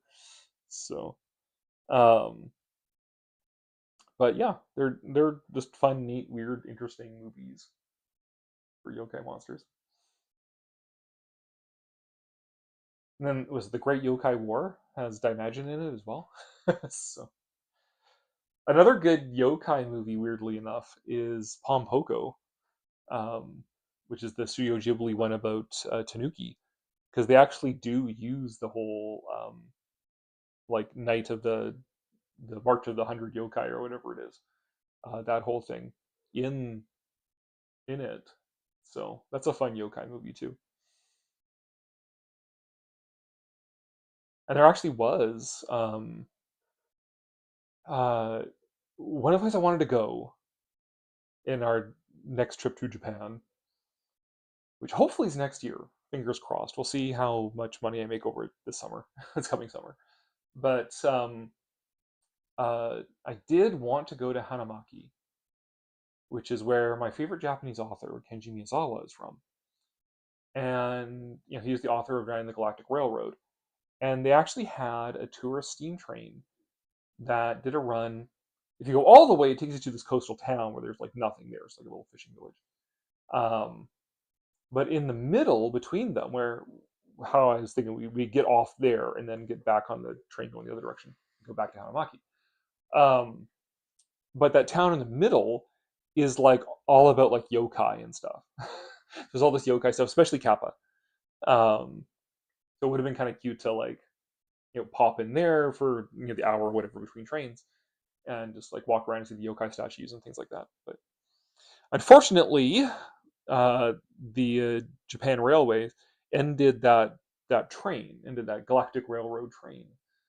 So much for that. And then just looking at like timelines and expense and stuff like that, it's like, oh, I might realistically, it would make the most like a sort of efficient sense to cut out Hanamaki altogether because it's way like in the north of Japan, like not quite Hokkaido, but almost. And it's just like, yeah, it's really off of the Tokyo Kyoto corridor. So sadly, might have to pass on going to Hanamaki, which is like lame. So it means now 2 times I would have been to Japan and missed the hometown of my favorite Japanese author. But, oh well. Have you seen that Walmart commercials? Forgotten the meaning of Grinch by using him and the Seuss art style as a way to exploit their merchandise. There's a ton of Grinch stuff this year. Like I haven't seen the commercials, but I've seen the merchandise. Walmart and up here in Canada, we have a store called Canadian Tire, which is where I got this Grinch here. I don't know if you saw him earlier, but here's my blow mold Grinch lit up here. I got him at Canadian Tire the other day. Um, Ton of Grinch stuff this year. Like they're really going in there, and like Canadian Tire, they also had a green eggs and ham griddle as well. So it was like a waffle maker, but instead of waffles, it was like literally cooking like eggs and ham in this griddle thing, themed to green eggs and ham, which is like okay, sure, we're going all Seuss all in. But yeah, you can buy like a small Grinch animatronic, a life-size Grinch animatronic I've seen. Um, all sorts of stuff. I almost bought the Grinch tree, actually, the crumpet tree, like the green Christmas tree with the one bulb at the end. Almost bought that one instead of this guy, but um, yeah, the only problem I have with it, like I don't really care that they have all this merchandise, but the fact they don't use the original soundtrack or anything or sound clips, like it's the Grinch talking, but it's not Boris Karloff. You know, it's um, the song is by like a different singer. Then there's with Rudolph merchandise too. There's some like Rudolph the Red-Nosed Reindeer merchandise, and like you get a little animatronic of the Bumble Snow Monster singing "Holly Jolly Christmas," but it's not Burl Ives. Like, what the hell? What's the point? It's like, oh, it bugs me so much. I also like Halloween. They had like um, haunted mansion stuff too, like hitchhiking ghost sidesteppers and stuff. And the sound clips were not the actual sound clips from the mansion. Like they're just close, but they're not the actual ones. And if you know, you know. And if the only reason you'd be buying this is because you know, so it's like, what the heck, man? You can't spring that little bit extra to use the actual sound clips. Um, I was delightfully surprised by the Maleficent animatronic that they had over Halloween because it used the actual clips, like it was actual stuff from the movie. So that was cool. But I don't have enough money to buy an animatronic. If I did, I should probably go there, and where the right here is where Maleficent would go if I didn't manage to get her. But we were joking that between all the Halloween and the Christmas animatronics, you could actually just set up a dark ride here. Let's just set up a little track dark ride in our basement here, and then the bride can just kind of push me around in the cart. But we take turns. We take turns. I push her around too. But anyways, yes, lots of Grinch stuff this year, which is okay. The original Grinch cartoon is fun, and it all seems to be kind of based on that in the book. So the Grinch movies, me.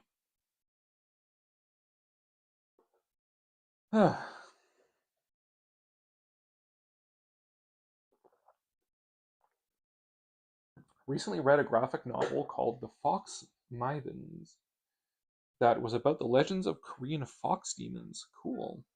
I know nothing about Korean stuff.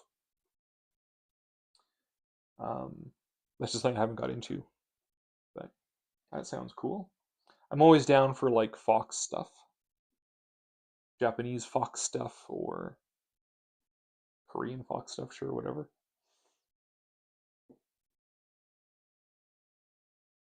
Oh my gosh. Oh, there we go. First yawn. Sorry. That might be an indication to wrap it up. Well, go for 2 hours. That's not bad for a live stream that started with nobody. So, on American Thanksgiving. Luckily, this is my weekend, kind of. So, because Sunday, Monday, Tuesday, Wednesday, I'm going to be working. Tomorrow, though, I'm actually doing a public lecture on the Ice Age. So I should try and remember what Ice Age stuff I'm talk about. It's not just like, these are mammoths, they were big. But I think, given the slow pace of the chat, Barton's probably just typing something right now, but given the slow pace of the chat, we might just start to wrap this up here. So, again, it's my own fault for doing a Thanksgiving Thursday live stream, not realizing that it was American Thanksgiving. Did I ever see Liza the Fox Fairy? No, I did not see that one. So I'm sorry. I don't even know what it's about.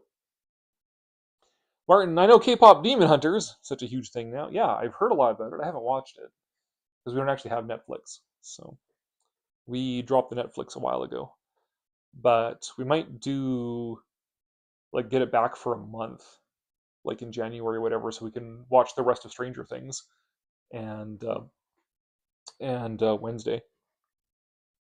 And maybe K-pop Demon Hunters while we're at it, because sure, why not? We're buying Netflix for a month. But one of those, becoming that pattern of like, we'll buy it for a month and then cancel it and then build up a bunch of stuff to watch and buy it again another time. Almost there with Disney Plus, except they just keep stringing us along with just like one show coming out every so often that actually makes us keep it and watch it. But except that they raised it to like $16 Canadian to keep Disney Plus, so might just be cheaper in the long run to actually buy the frickin' shows we want.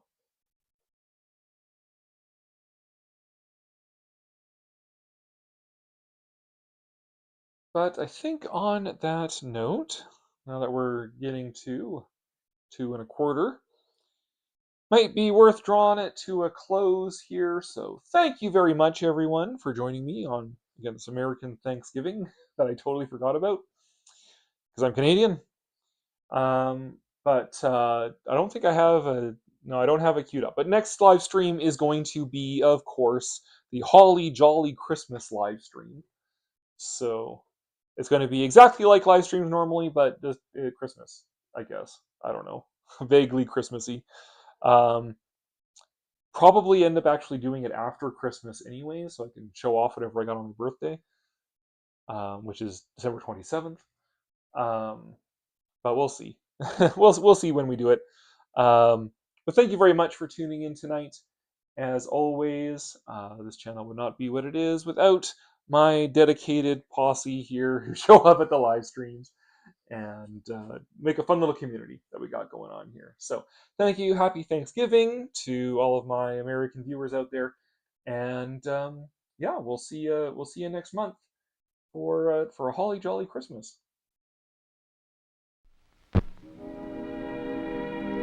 And now, folks, it's time to say goodnight.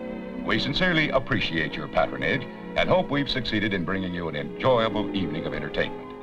Please drive home carefully and come back again soon. Good night.